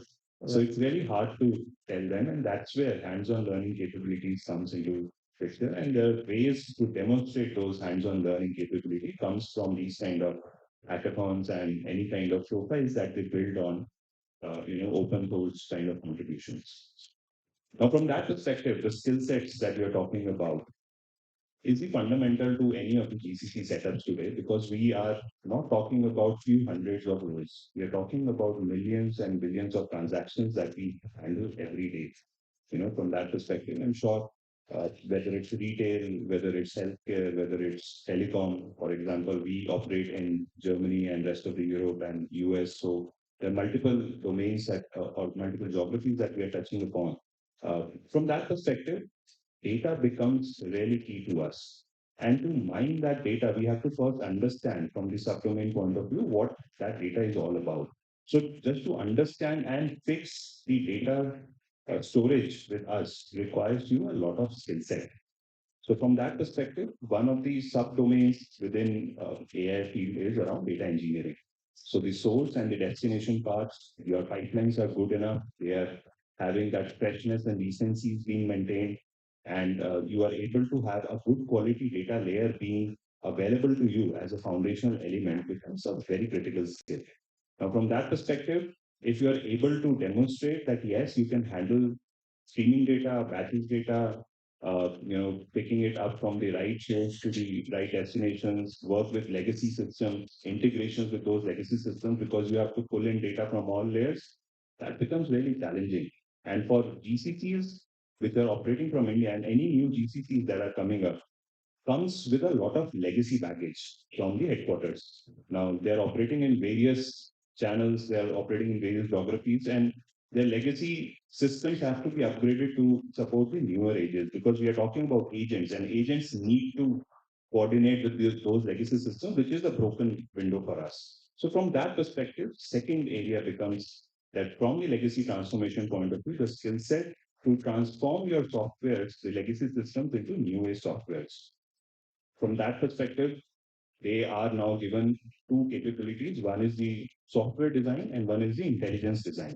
We always were trained as Indian students from the software design perspective. We were very good with SDLCs and all. But now we are also need to have those kind of skill sets where AI DLC comes into consideration. So that becomes the second key requirement, that you know the AI architectures, you understand the deep learning and the RAGs and the fine tuning part.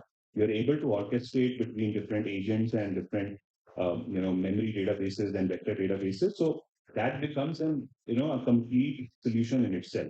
So call it AI architecture, come AI solution that you are building up through the various AI DLC ways by using the relevant tools and technology software. So that becomes the second skill set. And the third skill set from the subdomain point of view is around the deployments.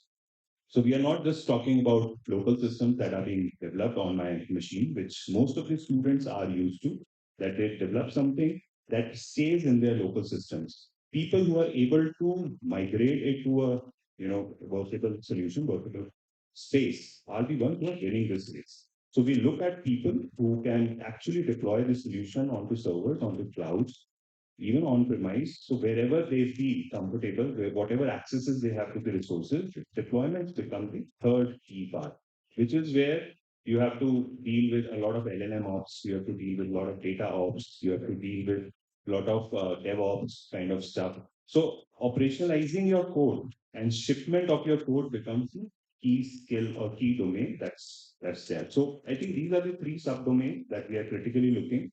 The fourth one, which is emerging or as part of this status, is the responsible AI part, which is where you consider the safety and the security of your code. There are no data leakages. There are no unnecessary utilization of CPUs and the compute. So you have an optimization in place. And in the break, I was talking to somebody, and to him, I said that gone are those days when you were spending time on the code logics. Now, code logics can be done very well by the AI tools. What you spend time on today's context is on optimizing your code.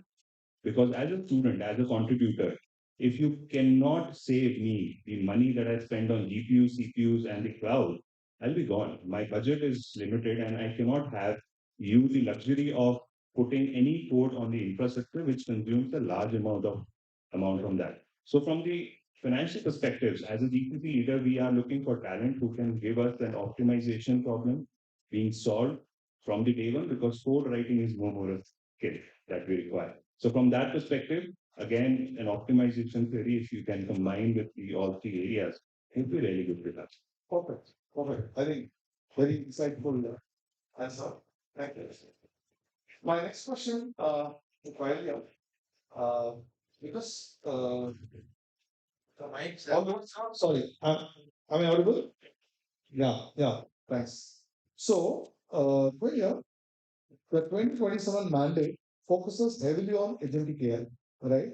So, what separates engineers who can build autonomous agentic systems from those who build simple chat tools? What is that big difference you are looking for, right? This is a very, a pretty deep question. This is the present problem that we face after this. Yeah. Most of the, new entries that are coming in, vehicle chatbots, not new entries, I mean, even experiences, vehicle chatbots, either it is in, in UAT or it is in, hackathon based, but what they miss is the end-to-end connection, which means that it doesn't just work. It also scales. It can also manage load, and it's also secure. And it is not easy to achieve that. So it is no longer that I know GenAI and I know how to prompt. Because in 2027, in one of the very big companies like Anthropic has mentioned, no longer there will be prompt engineering. Now we have to build systems that prompt itself. And it is not the visionary statement. This is actually the reality, where all autonomous systems are actually prompting themselves. They are deciding which tool to prompt. They are deciding how to control. So going forward, the thought is not that I know which LLM will work well. No, that's not the point. Because gateways will help you actually with LLMs to work. But how do I manage the entire flow of the data? How do I control it? How do I govern it? How do I nurture it? How do I make it scalable? And finally, how do you make it secure and responsible? So I agree with Rajan completely. Token optimization is the topic itself actually. Token management man as people will even take loans and okay. So that's the taken. So that will be there. But what I'm not being looked into right now, but we need to focus on harnessing, creating the harness around the agent, be that the tool utilization, be that the number of calls we are making, be that the rate limits that it has for each LLM, and be that simple pipeline management. Very simple to even simple LLM ops pipelines breaks because it was not optional. What the your UAT went very well because you did really plan it, that your flow is working, but you did not think about the load return. And when you go into broad, that type of topic happens, you lose the control. Your agents, you know exactly what you have built, but you don't know how to control them. If you don't know how to control them, then production will fail. And you will only get to know when customers raise the complaint that it's not working. So I think the harness engineering is picking up, and we definitely need to know not the script, but how to control those engines. Brilliant. Thank you so much, Gary.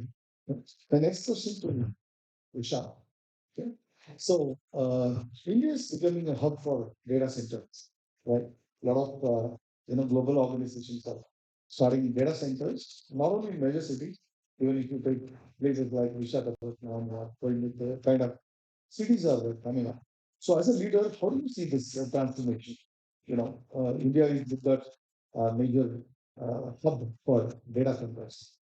I think it's a positive transformation for sure. I think it has been for a while. I think in the APAC region, if you look at it, we did not have major data centers. Mumbai had for some time, Singapore had.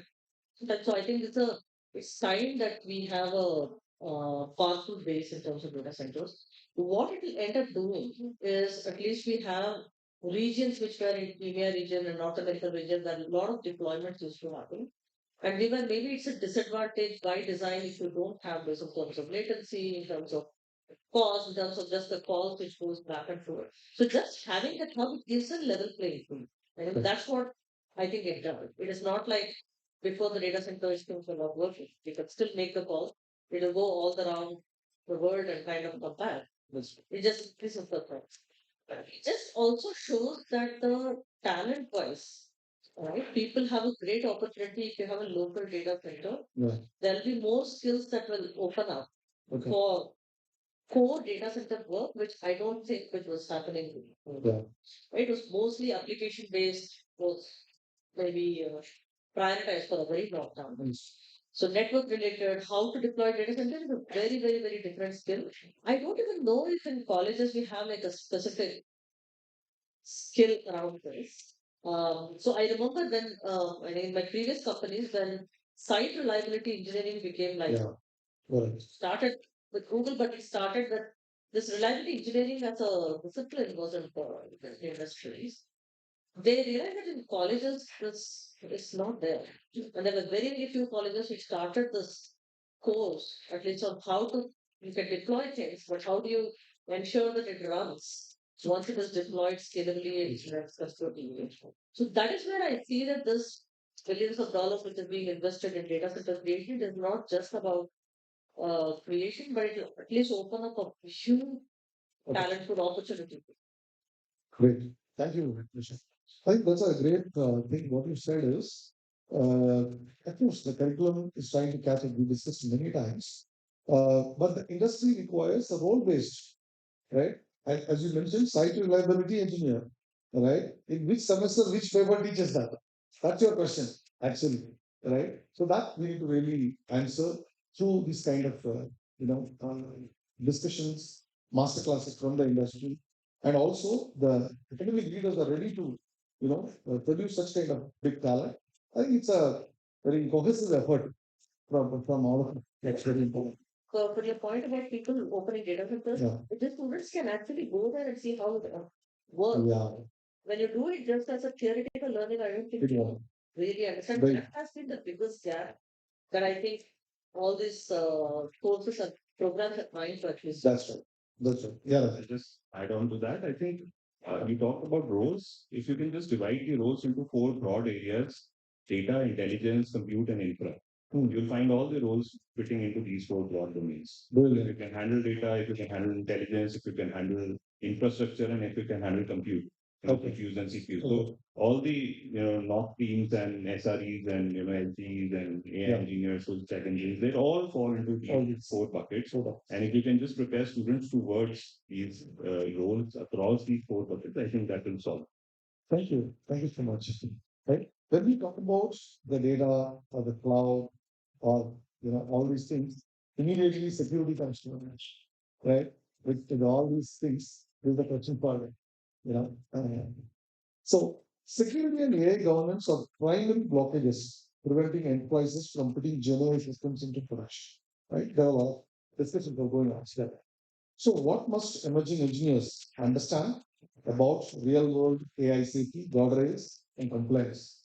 That's important. And that's a great question because what we are seeing on a day-to-day basis is irrespective of what how fast engineers want to learn, there are organizational friction points in terms of going slow and making sure that you have thought through all these elements. So let's say a company is sitting on a lot of PII data, and that data, if it's leaked out, then the company is on the side. So irrespective of how fast you want to move, the academic system needs to start thinking about training people in terms of what are the risks, right? So data leakage and security is definitely one, but also think about from a compliance perspective. So we have friends from legal side here. Yeah. And again, legal compliance is the biggest thing. So I end up spending a lot more time, less time with engineers and more with legal these days in terms of, I want to launch this. Can I go ahead and launch? Yeah. And given we are talking about GCCs here, especially in Europe, GDPR and all these legislations are really, really heavy. So there are so many touch points in terms of making sure that people have thought through this.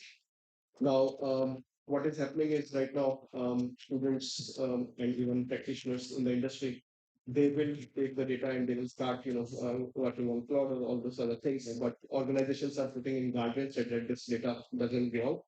But having that semblance of, this data is your proprietary node and it cannot be leaked, that's really, really important. So, of course, training students on that is very, very, very important. Thank you. Thank you. Yeah, I think the next question is you got that. The learning velocity varies enormously across talent programs, right? Definitely. There are a lot of programs you might be running internally. You are also, taking programs outside. What makes a cohort genuinely accelerate? And how does cohort composition shape the outcome? Because we are asking you from the perspective, not only from GenAI Nexus Fellowship program perspective, where we are working with a lot of institutions, right? The starting point is the curriculum, the important ingredient, right? Then, capability building for faculty members and everything like that. But according to you, how do you see this? What's your advice? So, I'm not having advice, but maybe a perspective. Um, when you look at academia in general, I like to see a lot of give and take from two, three aspects. One is definitely the talent being ready, the curriculum being accommodating and supportive, having an ecosystem that makes it possible. So, in the ecosystem space is when, as an industry, we can come in. And similarly, we as from the industry can take advantage of the academic rigor and the research rigor going in. Because in GCCs, even though we look at research, the quantum percentage is way different than what is available in the academy. Okay. And that is something that can be contributed into the industry. From a student perspective, I also look at building aspects beyond the technical piece. For example, we talked about learning velocity. Yeah. I had one of my old bosses who said 90s it was about data, and the next phase is rate of change of data, which becomes information. Now we are at rate of change of information, which is learning. But once learning can become a commodity, it will only be rate of change of learning for which we don't even have a name. We're looking at students or maybe even professionals like us who can manage that rate of change, one which is moving, and bind it with foundational aspects, which can be as simple as problem solving, looking at problems from the scratch again, which we call first principles thinking. Yeah. This is a pretty amazing moment where students who start can look at the business problem and start building again, even though industry might have systems. Yeah. Similarly, industry practitioners would have tripped a lot of time saying this is an old legacy, this is something that we should change. We have this constraint. We have an opportunity now to make it cheaper. And these kind of situations don't happen often in a generation, and this is a generation opportunity. Having a mindset to take this opportunity is something that has to be full in college. We can call it resilience, but then that is something that we have to look into our students. And this is maybe a little difficult to interpret, and it's more easier done in practice. We have a lot of opportunity to it. Simpler ways could be projects, but more difficult ways could be having interaction with the business, with the industry, talking about their business problem from the student's perspective. Okay. To challenge what were your constraints, what were your assumptions when you built the solution. Today, it may or may not be there. Yeah. How to take advantage of it. So maybe that is how we see the interaction Yeah. benefiting both sides. Okay. Thank you. Thanks a lot. Okay. I think I have a single question to all of you, which comes to my mind suddenly because we discussed about certain things during our coffee break with Vishal. So, when you are hiring for talent, right? What are the top three skills you look at? Yeah. See, technical skills are fine, absolutely. But what are the other skills you think a person must have to work with me in my team? Right? What are the things? You can have your own. Use three top skills. Please, guide us. I think one of the things which I think with foundations, strong foundations, Yeah. we we might be underestimating that, but the foundation still remains strong. They Right. need a way to figure out whether the AI is doing the right thing or not, whether it is hallucinating. So we need engineers to think about it. It's very easier for them to get diluted. Yeah. Problem solving skills, very strong problem solving skills. The third one is AI augmentation. They don't have to be completely dependent, but the fact that they can actually ask questions on why they are doing certain things, why of the problem, very, very strongly. We were just discussing, we did at Walmart, we did a showcase of all the summer internship demos just yesterday. So it's very fresh in their mind. And we were really blown away with the confidence with which they were actually explaining the problem.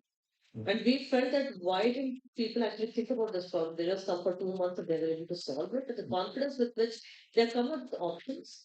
And they also said where they have used judiciously LLMs, where they have not because it's not cost effective. Yeah. For a second year sophomore or a third year student to kind of think like that, Yeah. that is the skill. And people are asking that how can we hire those That's right. students? That is what we're looking for. Perfect. Perfect. Thank you so much.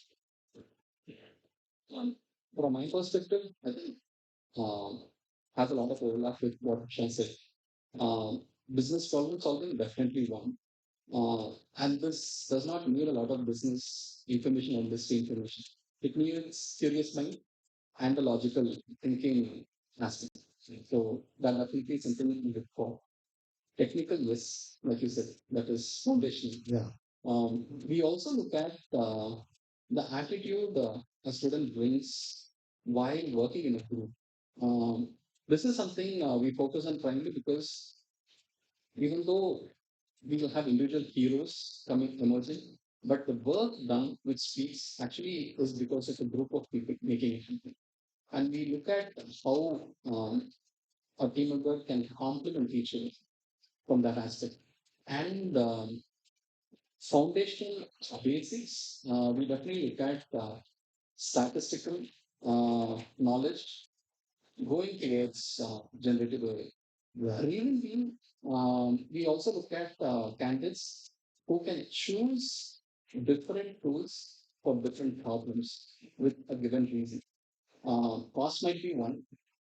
For prediction, it might be absolutely too heavy a vehicle to run in generative AI compared to a traditional successfully running models just on Arima, Arimax. Yeah. So we look at those foundation basics. So you agree with Ashok? Well, What he said? I do. I liked when he shared his perspective Yeah. today and also yesterday. Yeah. And I was happy that few of my thoughts did align with him a lot. That's right. Great. Thank you so much. Yeah, please. Sachin. Yeah, I think you aptly named this as talent, technology, and transformation discussion. Yeah.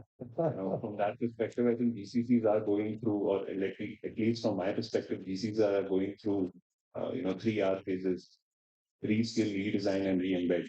So from that perspective, I think skilling becomes important for us internally, externally, both, and we are expecting the same kind of behavior elsewhere.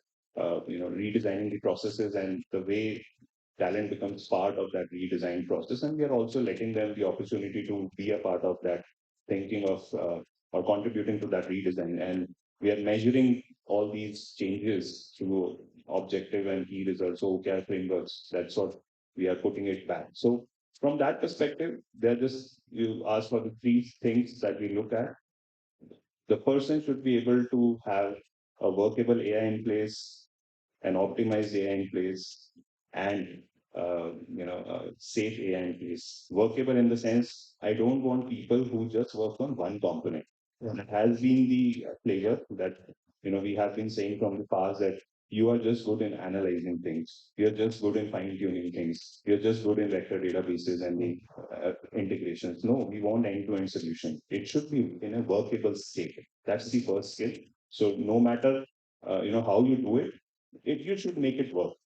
Second, you should optimize it. I don't have infinite budgets and finances. So from that perspective, look at the optimizations, because you're saving time on code generation to make it workable. So with AI tools, you can make it that work within a day or two, but optimization takes weeks. So spend time on optimization and make sure that from time and space complexity perspectives, the solution is actually optimized and usable. And third is safe. Do not let data leakages happen in the journey of making it workable. Because today anything that happens is published on social media instantly.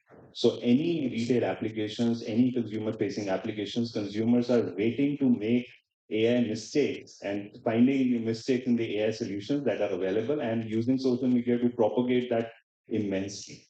I've seen instances where people were playing with the AI bots for airplane ticket booking, for car bookings. They have been able to manipulate AI to such an extent that they were able to get the offers for a $1 exchange for car. So from that perspective, people are waiting for you to make mistakes. People are waiting for AI to make mistakes, and they are very good in manipulation. So from that perspective, safety becomes really important. So from that perspective, the skill sets to understand that where all the safety harness lies and what are the checkpoints that you should consider becomes the three things. So workable AI, optimized and safe AI. Perfect. Perfect. Thank you.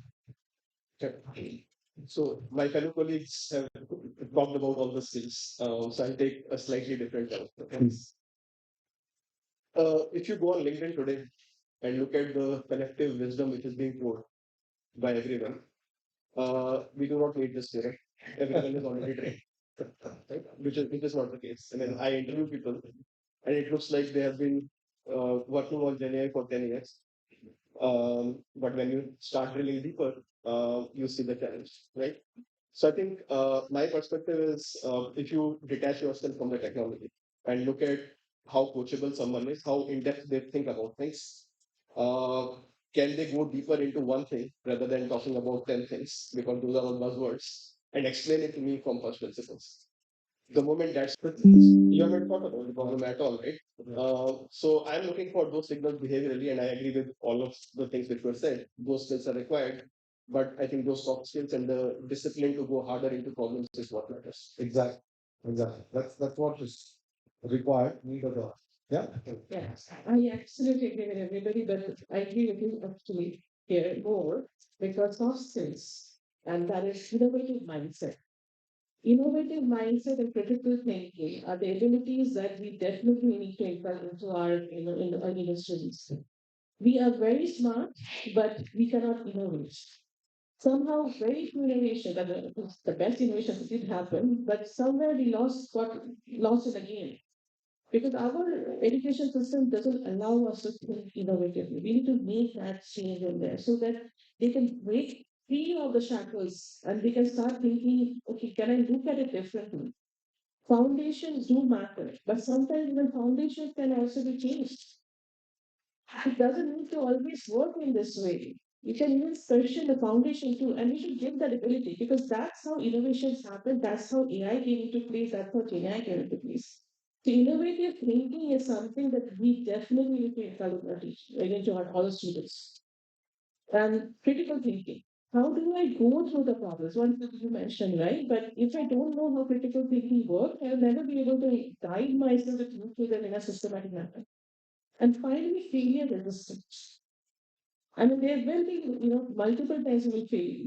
Forget tech in life too, right? So many startups fail. You don't give up like that. How do you learn from them? How you rise up? That's what is very important. Right. Right. Thank you so much. That's great session, I would say. Not only technology perspective, right? The other skills what the students should have can be great in a nutshell. Thank you so much for joining us today for this discussion. Definitely, we will continue through our master classes. For our students, look forward for those sessions. Thank you so much. Thank you.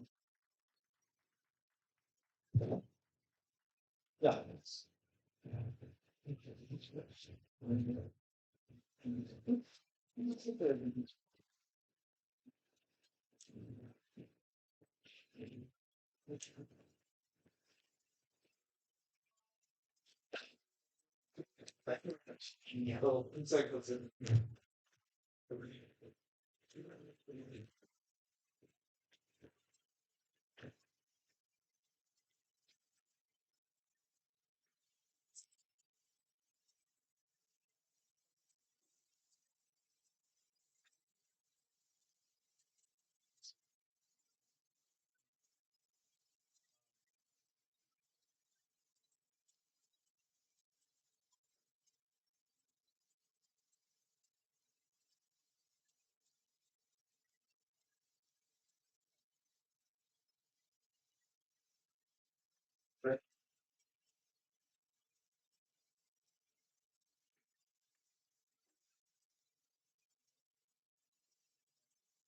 Hello. Yeah.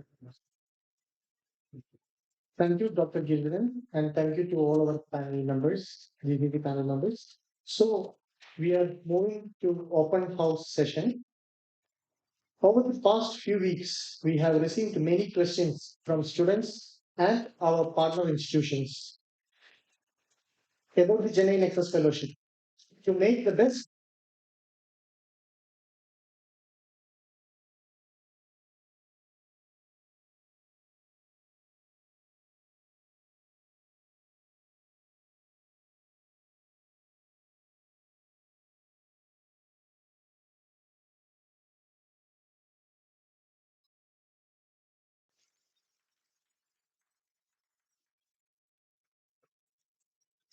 yeah, thank you, sir.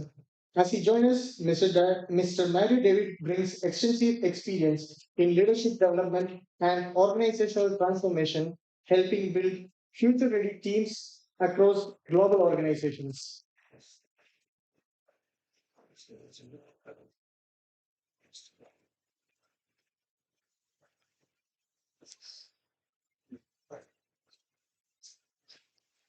Well, that's the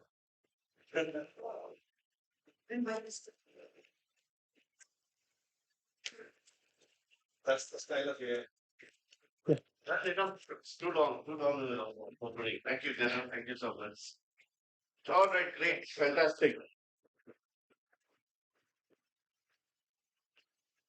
Honestly, tell me how many of you said please thank you to the chat GPT? Raise your hand. Anybody said please and thank you to chat GPT? See, you also accepted missions as a human being. So since we are all humans here, can you just turn around, look at the folks here and give them a smile, please? Too much of AI, too much of prompt. Let's remind ourselves, turn around, look, give a smile. Still, we have some AI faces. I'm not going to say poker faces. AI faces. Great. So we have some interesting questions. I don't know whether the student asked or Giri put it in the prompt engineering. But let's assume that the student asked. But since it's an open forum over here, please feel free to ask questions. Before that, I'm going to ask everybody to say one word. When I'm going to say AI, quickly what comes to your mind? One word. Anybody, raise your hand. AI, what's coming to your mind? One word. Solution. Solution. Okay. Anybody else? Future. Future. Efficiency. Automation. Speed. Speed. Problem. Problem. Sorry. Okay. Is inter. All inclusive. All inclusive. High cost. Huh? High cost. Now, two words are negative. Yeah. Informative. Okay. Fine. Another one, another quick one. Okay. I'm going to say another word which is says fresher. Freshers. Right? A lot of freshers. So many lakhs of engineers are getting graduated. Fresher. What's coming to your mind? Energy. Okay. See. Smart. HTT. Curious. Two words. You can use ChatGPT to ask one word for pressure also. Confused. Very good. Freshness. What? Moldable. Mold. Moldable. Okay, okay, okay. Autonomous. I didn't ask about your college. Anybody else? Last one more. Disoriented. Over. Okay, and the last one, if I ask the word hiring, a very strong word in today's market. Hiring. What comes to your mind? Challenging. Okay. Challenging. What else? That's it. Only three people answer. Tough and challenging. Uncertain. Okay. Overwhelming. So one side I am hearing AI being progressive. Just one person said, it is problematic, but almost 95% of you agree it is very progressive. In the same way with fresher also, I heard a lot of positive aspects. Of course, one person said confused, but when it comes to hiring, there are a lot of different perspective altogether. Nothing is coming out positive. I think that's where the confusion lies over here in everybody's mind. Some clarity about AI, some clarity about students' pressure, but there's still no clarity on hiring. So this ambiguity, we have certain fantastic questions here, and we have excellent. I was going through a lot of panelists over here, and their fantastic experiences. So the first question, without wasting time, the first aspect or part A is these are the questions from the students, right? So the first question here is everyone says AI will take away entry level software jobs. Should we be worried about starting our careers right now? Okay, and I would request somebody who just became an independent director by KPMG. Any guesses? Who's the independent director by KPMG? He's smiling already. What's his name? Ashish. Yeah, I want Ashish to answer this question without using ChatGPT. Yeah, I know why this question gets. Madam. Yeah, I was saying I know why this question gets asked so often, right? And if I was graduating today, I would myself be probably asking the same question. But the short answer to this question is no. Uh, but you need to be prepared, right? What I mean by that is if you look at the last 20 years of technology evolution, so many technologies have come, right? And the landscape is evolving so fast. With every technology, there is this worry that, okay, the jobs be there for engineers and cloud came, right? Then robotic automation, RPA. From before that, you look at calculators, there were worries that accountants may not be needed. So, but with every technology evolution, there has been an upgrade and an opportunity to do a lot more and use technology as a friend to grow. The same is the case now with AI, GenAI. So interestingly, uh, if you use AI as your friend, as your partner, you can do it. You can do a lot more things. So essentially, AI is not replacing anti-training jobs; it's replacing people who don't adopt this technology with those who are able to use it as its partner and do a lot more. Uh, I would also take this opportunity to say that with this technology, the business context is getting very important. Right? So one is your strong fundamentals, then is your understanding of AI capability. And third is how do you apply it to the business? Do you understand the business, the domain in details? Do you understand what the customers need? Do you understand how what you're building is helping your customers out? So that is very, very important. And the third and the final thing to sustain it all is continuous learning because technologies will keep changing. You will have new technologies coming in. We have world models, quantum. It's going Tokens are getting expired. Make it fast. Fantastic. I think give a round of applause. I think very profound. Good. We all should learn how to make AI as partners. So only AI as partners. All right. So the next question I could see here is a pretty interesting question. This is asked by one of the students who's planning their specialization, and the question goes here like this: what roles will exist inside GCC in between 2027 and 2030, and what should we be preparing for today? Okay. So you have your tokens. Be careful. Be mindful. Every minute your token is like we charge $200. So be mindful of your time. So I'm going to call out somebody who spoke in Hyderabad's cloud community. Okay. And a very nice statement this person has said. I copied his statement. It says intelligence should be flexible and execution should be controlled. Okay. So I call upon Vijay over here, Vijay Morampudi. Where is Vijay? Vijay, intelligence should be flexible. Okay, and execution should be controlled. Your time should be controlled now. Answer the question.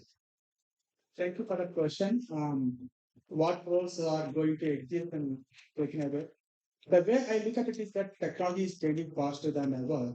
But what is not changing is that we are still solving the problems in the past. That is not going to change. Now let's look at from a lens that what is required to solve the problem. Right? We need to have a deep understanding of the problem statement. You need to understand the enterprise ecosystem.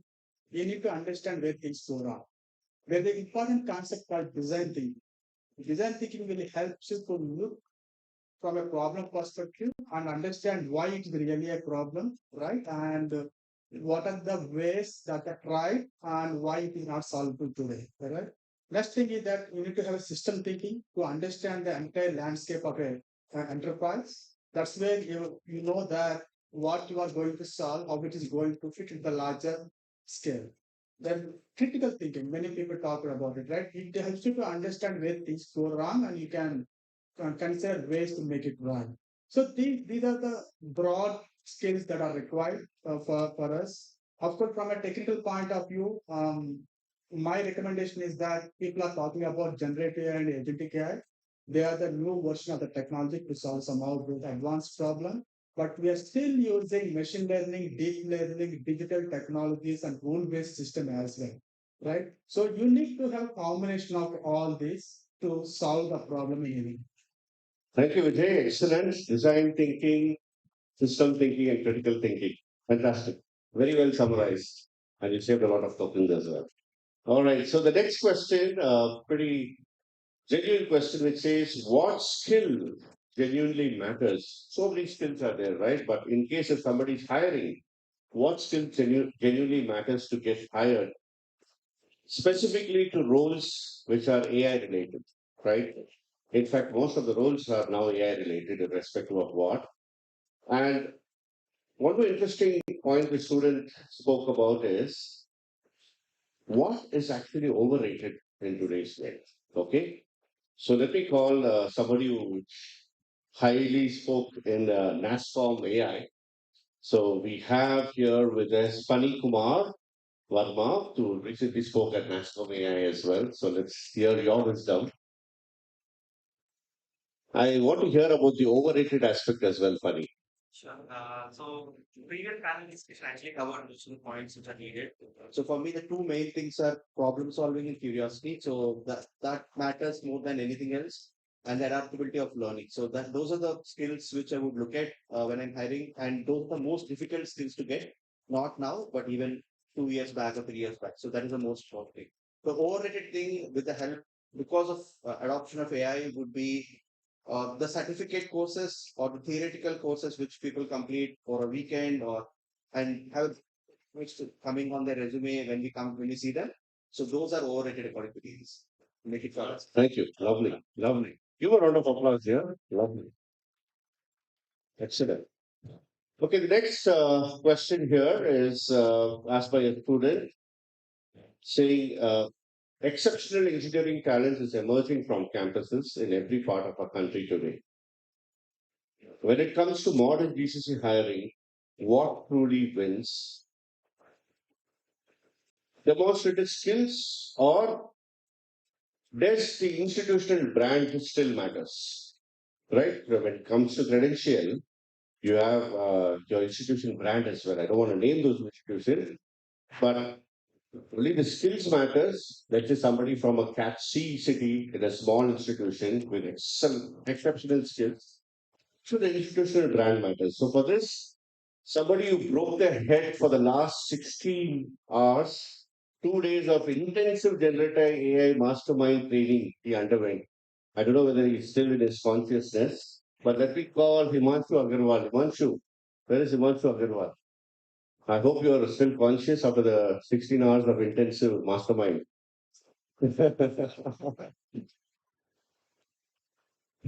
Absolutely. That was quite some time back. But so this is a very interesting question. I think the right balance is the key, and a lot of it was covered in the panel discussion already. Right. So demonstrate skills. I think you can skip the skills part. Yeah. You can talk more on the credibility aspect of an institution. The institution part matters in the initial phase, in my view, personally. What do you mean ancient? Initial part. Initial phase, okay. Initial phase, it might give you the first opportunity or earlier opportunity. But from the skill perspective, if you look at it, my view is little diverse because I also look at from a domain perspective, solving the customer problems and looking. See, the thing is that, for example, I take energy. Will AI take away energy? No. The answer is no. Energy is still required. In fact, the need is rising day by day. Right. So the question that we have to ask to ourselves is, what are the real world problems that we are solving? And that kind of inflection in the curriculum is something that I feel is becoming more essential. And I normally look at from a perspective that the expectation from a GCC hiring perspective is getting compressed. So what was expected from say 2 to 4 years experienced person people want to see in a session, right? So those kind of implicit expectations are making the difference. And to put it simply, my perspective on this will how well you are able to comprehend and define the problem statement. It should not be just like that you are given a problem and you assume that as a problem statement, right? So define definition of the problem statement, and then how do you solve that problem, right? And are you measuring the success, the business impact, the ROI part of it? That is the one key dimension. The second key dimension is there a better way you could have solved the problem, right? That is where the elements of your design thinking, system thinking, or your domain driven design, which is also becoming very popular and with AI. I am doing some research on the domain driven design on AI sector. This is going to be the next wave, right?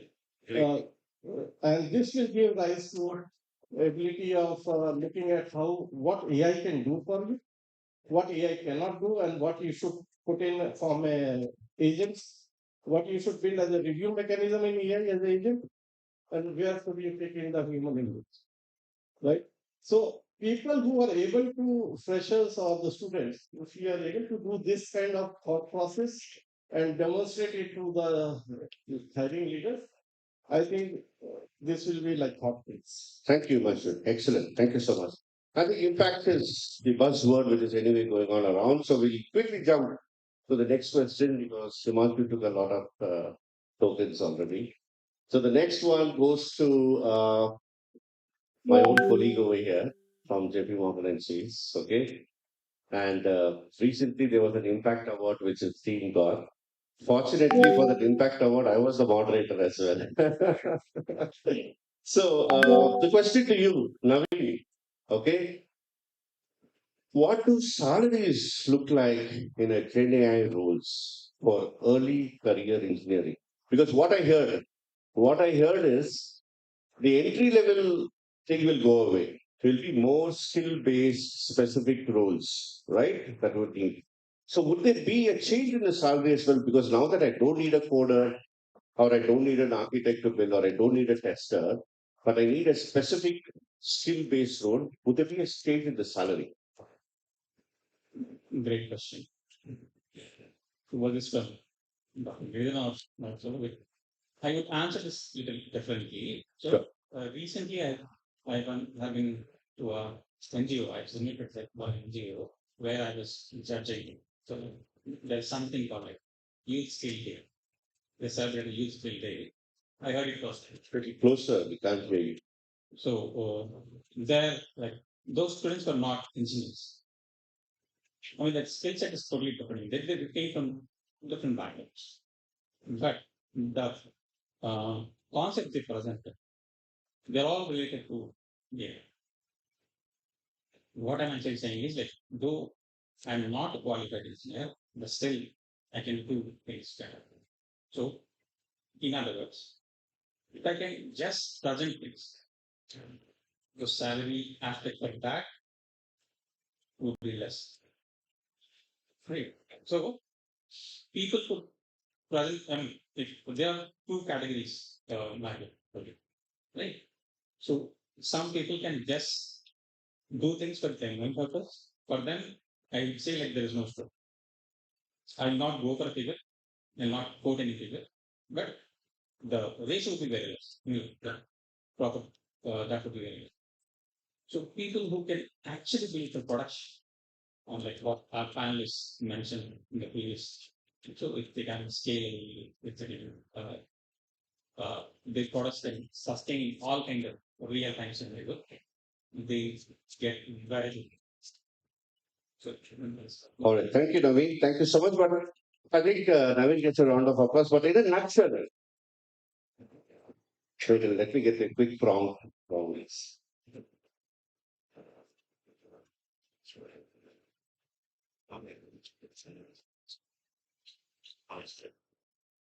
Okay, very powerful prompt. I got. Anyway, in a nutshell, I think the salary that gets paid if an organization is paying you 20 lakhs, We want you to solve problems with just 200 lakhs, as simple as. Okay. If your problem solving ability, if you want a 10 lakh CTC, if you can solve 100 lakhs worth problem, we pay you 10 lakhs, as simple as it. So, right. Okay. So, this one, when I went to LinkedIn to check this, immediately there was a Heineken that came popped up in front of me. When I opened this person's LinkedIn page, I seen Heineken in front of me and I got charged immediately.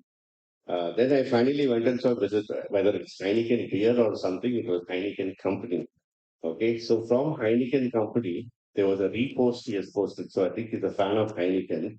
So I called Dr. Chandrasekhar to answer this question. Dr. Chandrasekhar, see under the table, can you get that Heineken how? The question to you is prompt engineering. Now the buzzword is going on around, right? Prompt. Is it a long-term career? Is it a long-term career? Then what exactly is agentic AI engineering that everyone keeps mentioning about that? So the student is so fed up, so confused. Do you actually think this prompt engineering is a career? Or maybe after 2 years down the line, it's going to be fade away. Yeah. So prompt engineering, if you ask me, it has already turned into basic skill. So it's just the table stake. And what is interesting focus area, career job opportunities lies is the agentic AI engineering, right? So prompt engineer is okay if I'm designing my New Zealand page. But in the enterprise context, if I have to design a system, AI system which is auto-correcting, which is solving some complex workflow, then obviously it is going to be agentic AI engineering. For example, in I am associated with HLS domain, so Helican is there in my LinkedIn code. So anything pertaining to clinical trials research or drug discovery, and with the high business value. When I'm saying high business value, if a drug discovery for a specialized drug, normally it takes 5 years. 5 years. Can I bring it by designing AI system to 1 year? That's the business value if it is bringing. That's the area of focus. And this is enough of the theory to just give the practical example. In the clinical trial, can I bring a system where I have basically agent which is doing the literature research using PubMed. Then I have agent which is selecting my clinical trial site. Thirdly, I have the agent which is taking care of all of the compliance from FDA. And then there is a supervisor agent. So can I build this system which can bring the higher value? That is where is the potential. Lovely, thank you. I think very energetic. Heineken really work for you. So we will quickly have some more words of wisdom. We have Dr. Sandeep Shukla online with us from IIIT Hyderabad. So let's hear some words of wisdom from him so that you still have the high on the Heineken kept on. All right. So please connect Dr. Sandeep Shukla.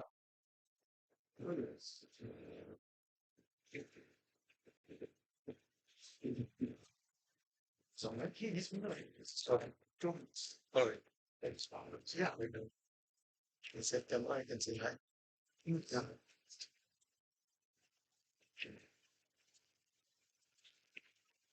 Which mic I have to use? I can share a bit top, which mic or any mic I can use. Yeah. Any mic I can use. Yeah.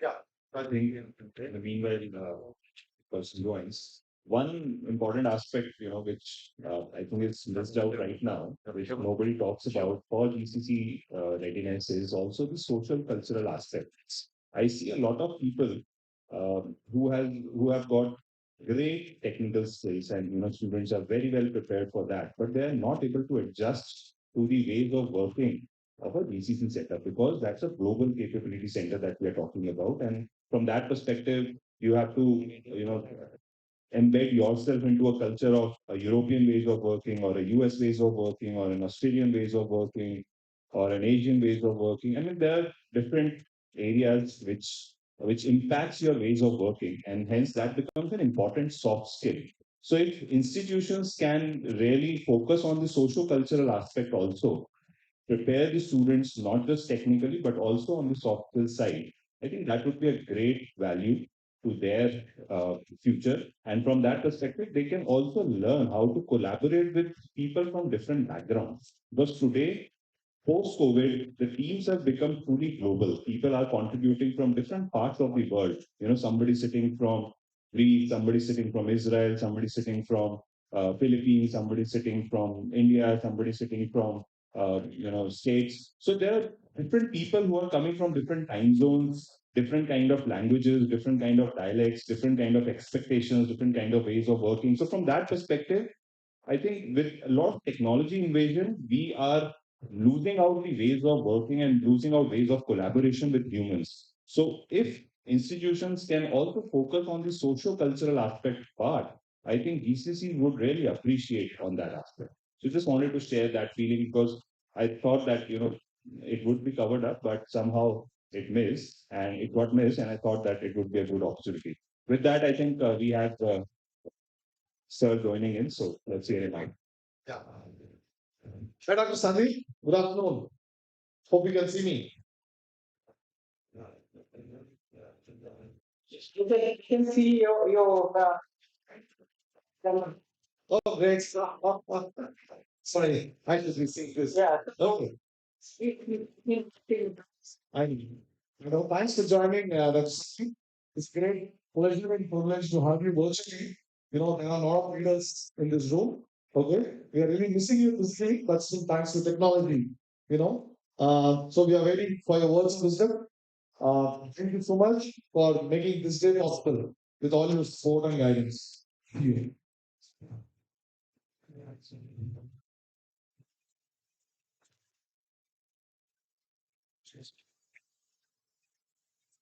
Yeah.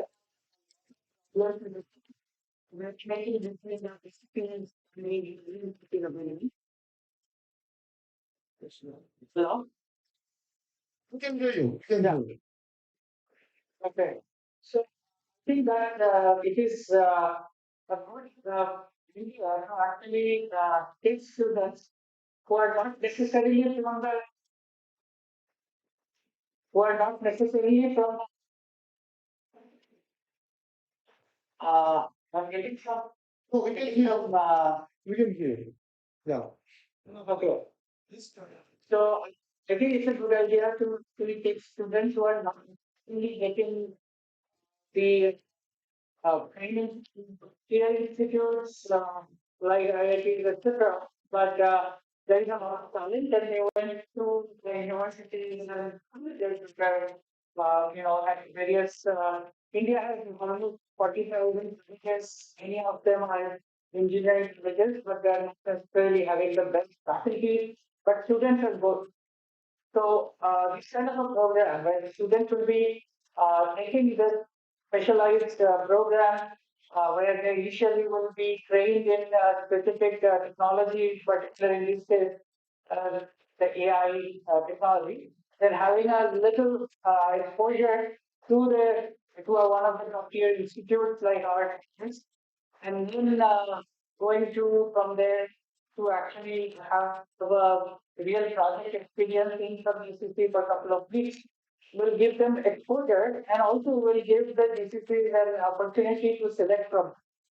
So I think that the challenge that we have in our tier two institute cannot be underestimated because we only can accommodate maybe 20,000 people, the top institutes like IITs and NITs or triple ITs. The rest of the talent is outside this, and they are often not getting the chance to get to this GCC or top tier NFTs, etc. because those organizations are not reaching to those colleges.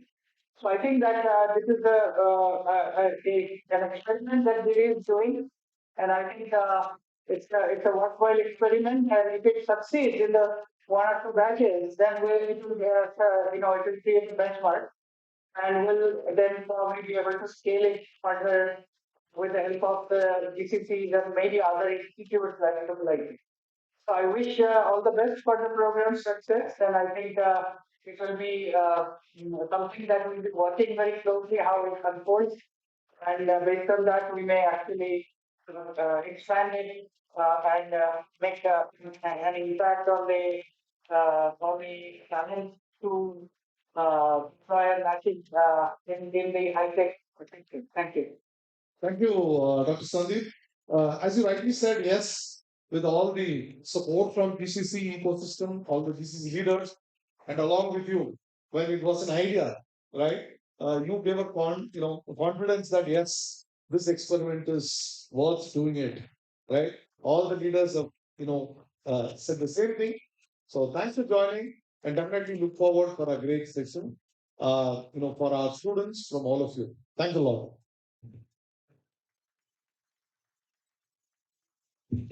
Thank you for your patience and for the words of wisdom from Dr. Sandeep Shukla.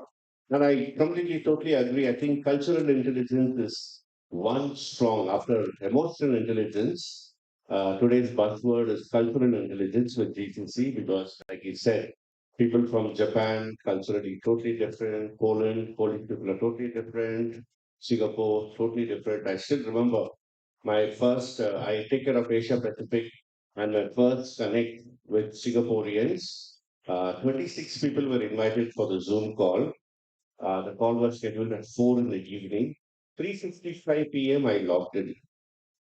Usually, when I do it in India, it takes a lot of time. People come in at 4, 5, and so on. But 3:55, all 26 people were present over there. So that was a cultural shock for me. So I think very good point.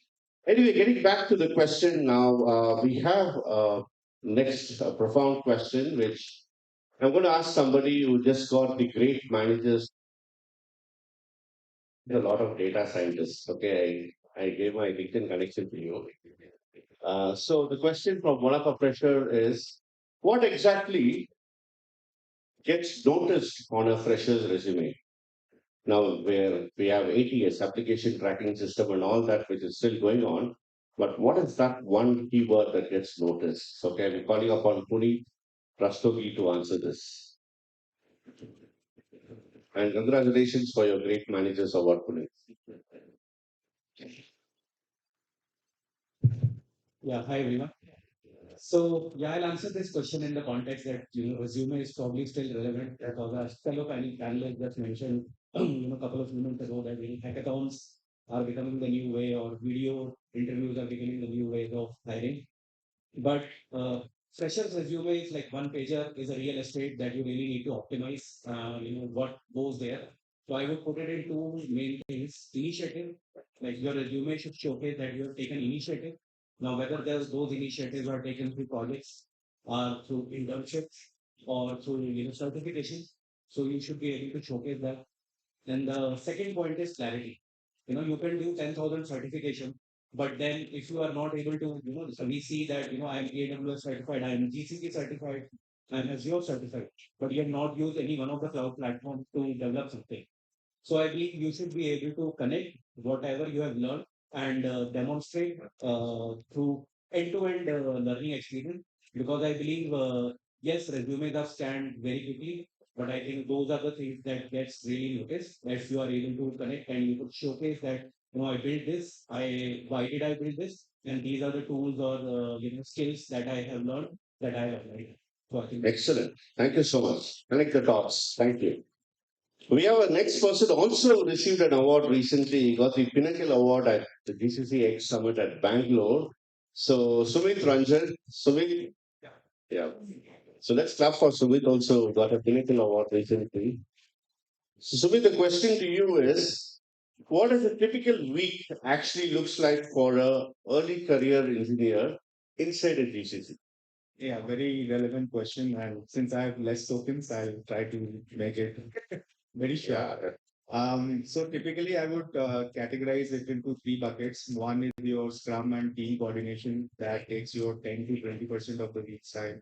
essentially you get into Scrum calls, daily stand-ups, see what is the team doing, what are the challenges they are facing, what kind of milestones we have to achieve in the next sprint, etc. So lot of knowledge sharing in terms of the product planning and management and deliverables. You get to learn again from your fellow teammates who are sitting in London or US, what they are doing, what kind of tasks they are doing. So again, there's a great knowledge sharing. Second bucket is your AI engineering and development, which is 50 to 60% of your time, which you'll be spending building AI pipelines, coding, debugging, and you get a lot of exposure working with the senior architects. You'll do a lot of code reviews, see what are the best practices of the coding, how to make it efficient, as Rajan mentioned, like how you make it more cost efficient, right? What are the best practices? What are the governance? What are the compliances and legal consideration we have to take into what you are developing. So that is your 50 to 60% of your time which you spend. The third bucket is my personal favorite, your product and strategy collaboration.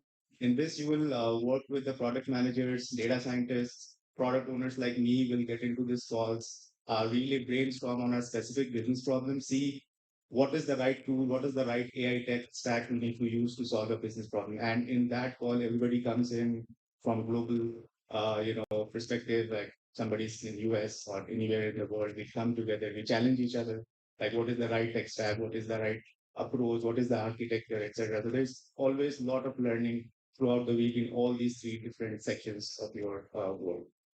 So as you can see, GCCs are sometimes considered as back support operations in India. It's not true. It's a truly global capability centers where you are working hand in hand with your global teammates across the world. Thank you, sir. Okay. Now, this is from the college leadership. We're just switching gears a bit. From the college leadership, somebody who's very good at robotics. I'm calling Raj Kumar Jain to answer this question. The question to you, Raj. Could you just wave out wherever you are? Yeah, Raj is there. So, Raj, the question to you is, and this is asked from uh, principals, deans, and many of the HODs from different colleges. From where you sit, not exactly where you sit now, what do you wish engineering colleges thought differently? How can institutions genuinely align with the current phase that industry is going on? Okay, thank you. I think the intent versus velocity, I think that was addressed by Dr. Griffin. I think everyone has a good intent, right? But it's a question of velocity. And I follow a great leader who said good intentions does not work. We need to build good mechanisms to right. And the second part of the problem, which I would like to see, is this demand and supply gap for having a right talent. And how we look at it is trying to solve the real world problems with the real world tools, real world hardware. The same tools which you use in industry should be given to the academia. And then eventually, I believe in building the flywheel. And for me, the flywheel has the four acts: industry, management, which is the college management, the faculty, which is the most important piece, and the students. And we collectively together has to own this as an ecosystem problem to build this flywheel. I think ultimately, how fast you move this flywheel cannot happen until these four actors move cohesively and with high velocity.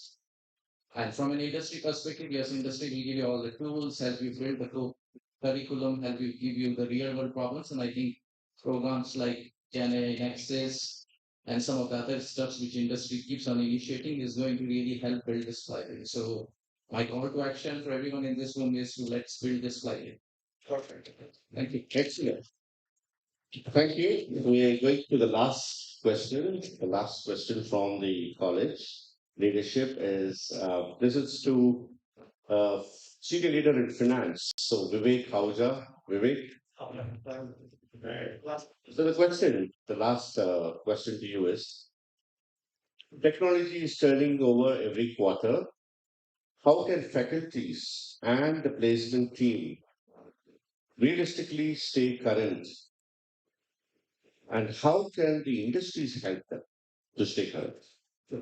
So it's I think, a great question and the need of the hour. And what I will say is in the today's world of AI, the information is in abundance. So the information the attendees can still get it through the use of the AI, but still what we have been talking today is that still there is a skill gap. So what we need in the industry, what is being provided from the institutions, there is a gap in that. So one is how we can bridge that gap is by building some platform where there is a regular interaction that keep on happening between the industry requirements and the institutions. Maybe some of the senior leaders from the industry can be on the board of the institutions, wherein that regular connects keep on happening and the information flow keeps on happening. And the initiative like CareerTiQ's program of GenAI. So in IT's word, what we call POC or the pilot, I would consider it as a pilot. If it becomes successful, that can continue for long, and I think it will be a successful model for sure. Uh, but the real problem comes in is that even if that information is flowing, how fast the institutions can change their programs. So that's the need of the hour rather than the other way around because information still is flowing. How they can adapt and change their curriculum with the right way. Excellent. So the question goes back to the college. How fast can you change your curriculum and your programs? I think very profound thoughts from various leaders. My co-pilot recorded everything, so we'll send you the minutes of meeting. So thank you so much for this lovely opportunity. Thank you, Giri, for this opportunity, and we will stay connected. And please go ahead, share. If you have few more thoughts, you can always write to the CareerTiQ email ID, and we'll be happy to address that out. Thank you once again.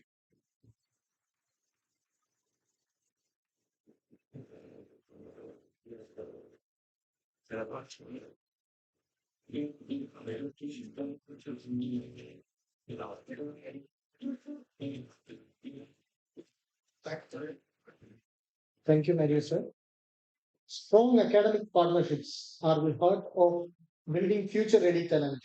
The GenAI Nexus Fellowship is built on the shared vision of institutions that believe in innovation, industry collaboration, and preparing students for the opportunities of tomorrow.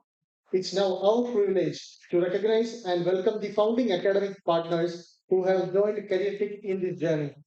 May I also invite the CareerTiQ leadership team to present the certificates of recognition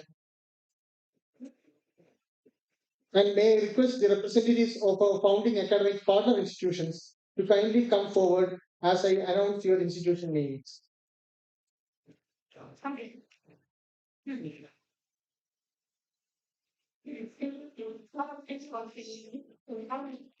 Sanjeevani University,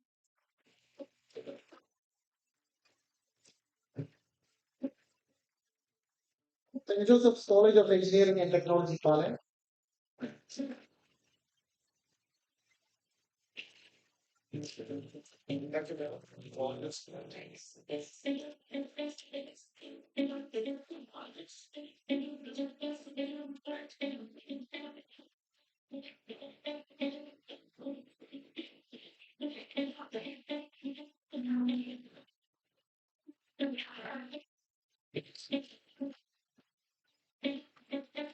Sri Sai Ram Engineering College,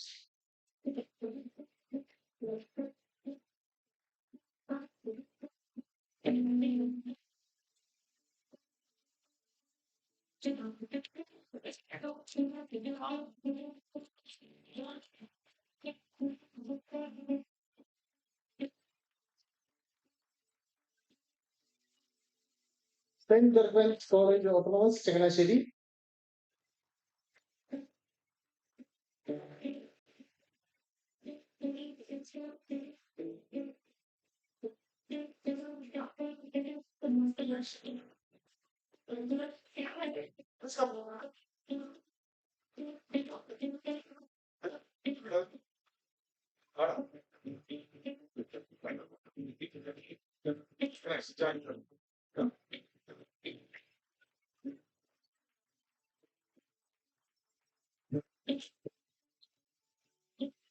Next, Rajalakshmi Engineering College.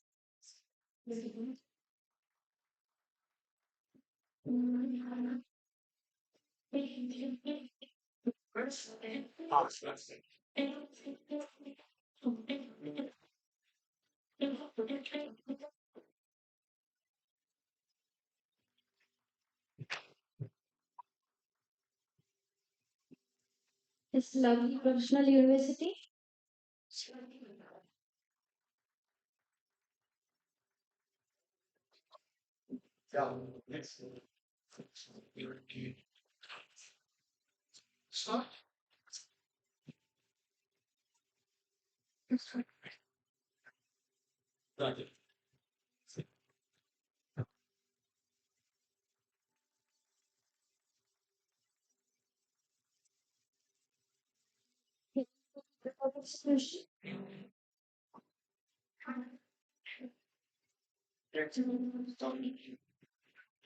This is Banari Ammal Institute of Technology.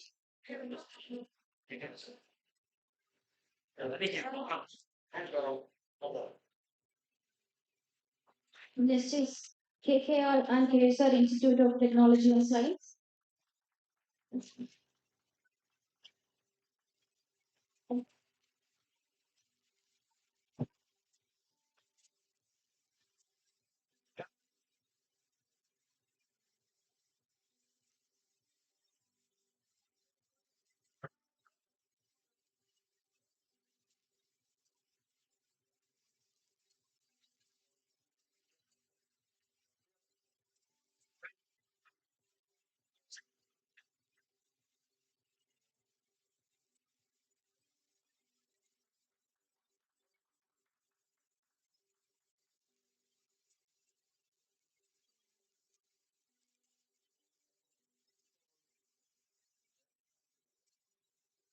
Srinivasan Ramanujan Institute of Technology.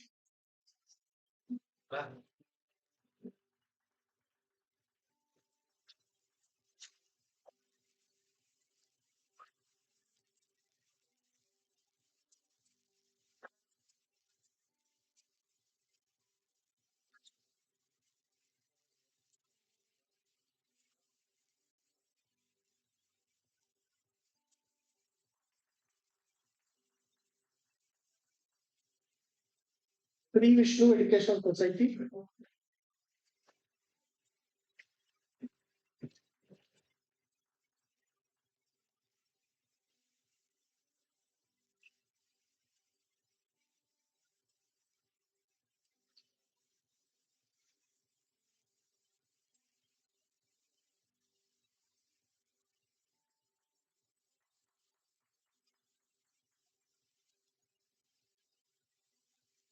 Indian Institute of Technology.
You, I am the only odd man here. I am a medical doctor and a surgeon.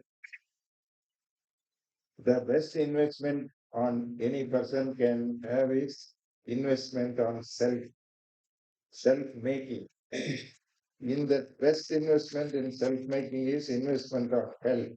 All of you are earning money, material, wealth only to give it to doctors. When all of you are happy with your disease, doctors are not happy. When all of you are not happy with the diseases, we are very, very happy. Okay, but you cannot give too much, then our brains will not work unless you have AI or GenAI, all these things. But anyway, I appreciate Giridharan, who is associating with medical doctors to digitalize all the therapies so doctors can have some rest because when all of you come and flood the hospitals, we don't have time to eat or take care of ourselves or sleep, then again we'll become very sick. Nobody will be there to take care of you. At least then another digitalization will help. Only one thing I leave a message here is, as a doctor, I am a very Tamil medium government school student, and I have become the best in the world. I am the first to start pediatric laparoscopy in India when there was no good level. From there to come to that level to innovate many things, even Abdul Kalam referred to my name. We need doctors like him to hold the level. Only one thing helped is total involvement and interest. That is the key for any innovation. You cannot teach creativity and innovation for anybody. When I was in the school, I thought I didn't know music. I didn't know how to write a sentence both in English and Tamil. I was not good at singing or anything. But it comes from hereditary creativity or innovation. People used to say write poems or books. But I was innovative throughout my life because of two things: interest and involvement.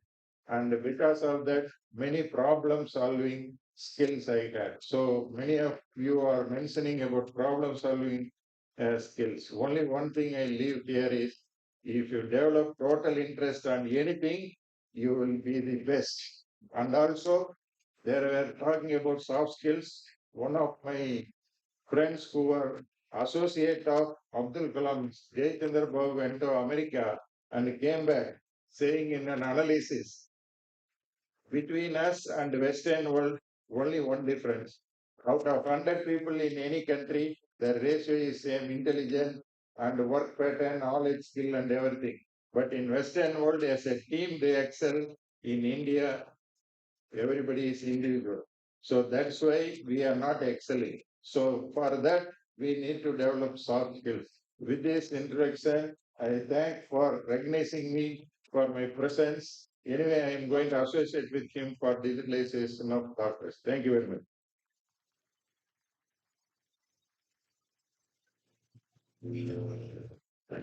Thank you, sir. I invite Dr. Vijay to the stage.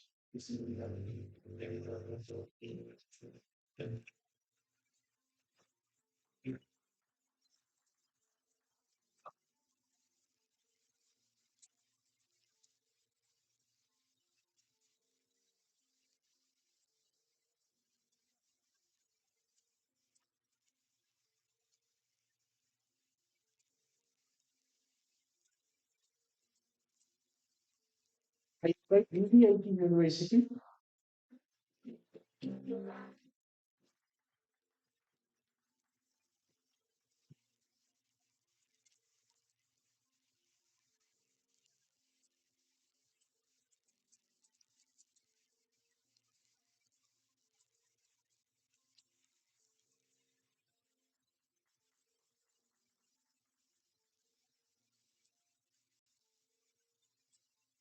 Congratulations to all our founding academic partners, and thank you for your trust, partnership, and commitment.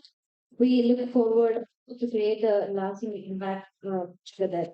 So, next section, every milestone we celebrate today has been made possible by the dedication and commitment to our team, commitment for our team at CareerTiQ. We believe that our people are our greatest strength. Today, we are proud to recognize our team members who have been completed 1 year of service with CareerTiQ. Their passion, hard work, and commitment have been an important part of our journey, and we are delighted to celebrate this milestone with them. As I announce the names, I request our team members to kindly come forward. So may I invite Mr. Jerry Joy Joseph to the stage?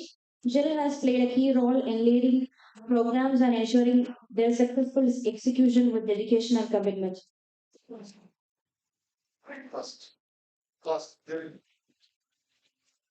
May I invite Jerry?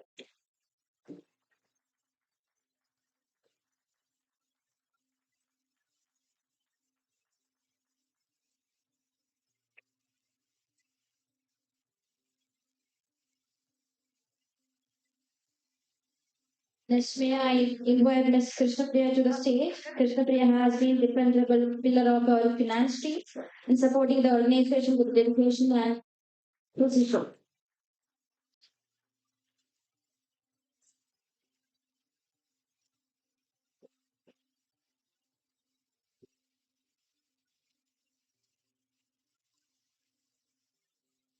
May I invite Ms. Prince Samuel to the stage. Prince has been instrumental in building a strong relationship with our learners and partners, always ensuring a positive experience.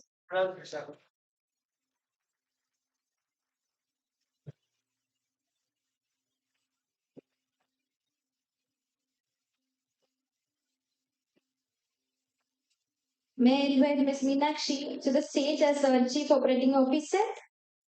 A man has been a driving force behind CareerTiQ growth, guiding our team with dedication and vision.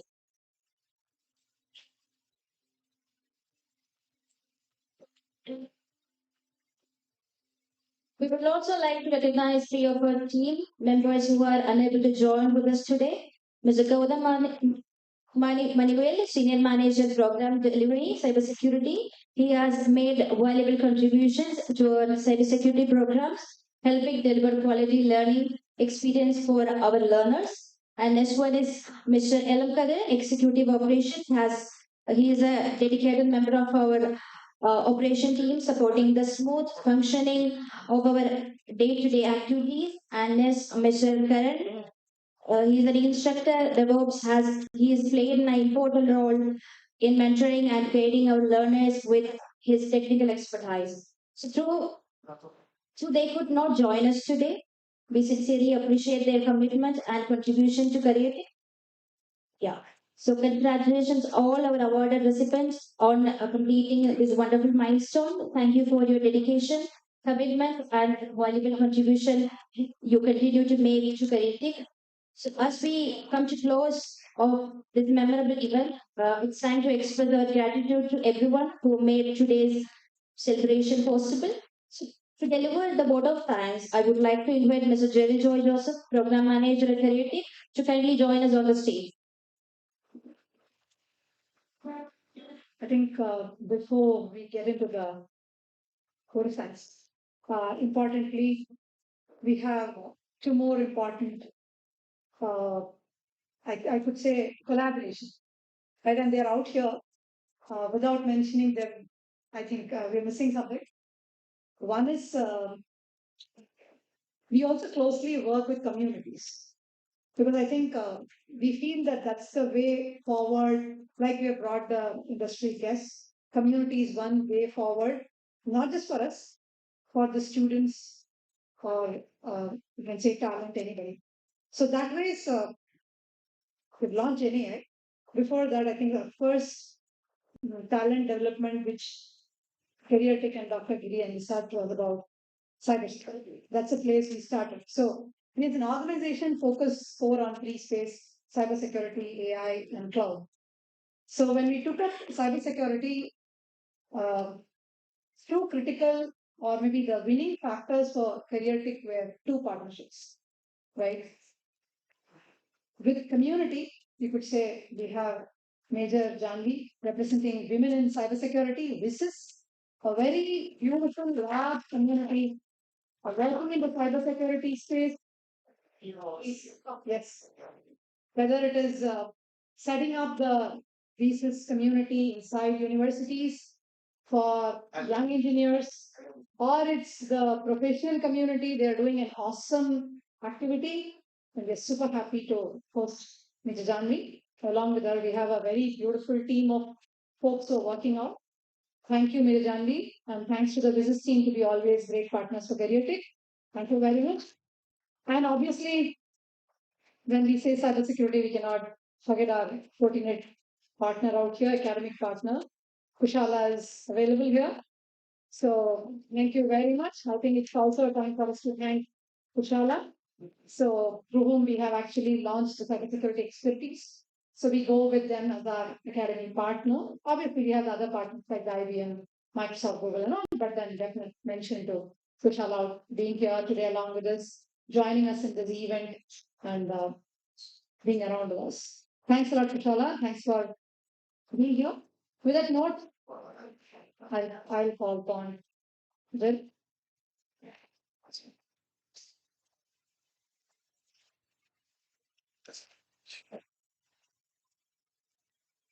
Thank you, ma'am. As we come to the close of today's program, it's my privilege to deliver the vote of thanks. On behalf of entire CareerTiQ team, I extend our heartfelt gratitude to all our distinguished guests, industry leaders, academic partners, and every one of you for being a part of this special occasion. A sincere thank you to our speakers and panelists for sharing your valuable insights and inspiring us with your experience. We are also grateful to our founding academic partners for their trust and collaboration, and to our CareerTiQ team, whose dedication and hard work made today's event possible. Finally, thank you to everyone who joined us today and who have contributed to make the launch of the GenAI Nexus Fellowship a grand success. We truly appreciate your time, support, and encouragement. Before we conclude today's event, we would like to capture this special moment together. May I request all our GCC leaders, founding academic partner representatives, and the CareerTiQ leadership team to kindly join us on the stage for a group photo. So, was through on stage. Yeah. Make it fast. Some people stand on the dais. Yes. We can. Why not? We can as yes. Yeah. So, raise some chair.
We can actually use on one chair, it's not a gold paper. It's been the slide is big for yourself. Gold paper there.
Thanks a lot. The one picture I saw, it's a very, very, yes,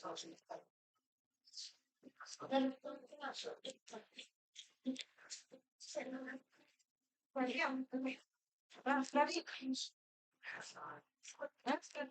I can.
It's a lot. Yeah, yeah, it's here. It's here. It's here.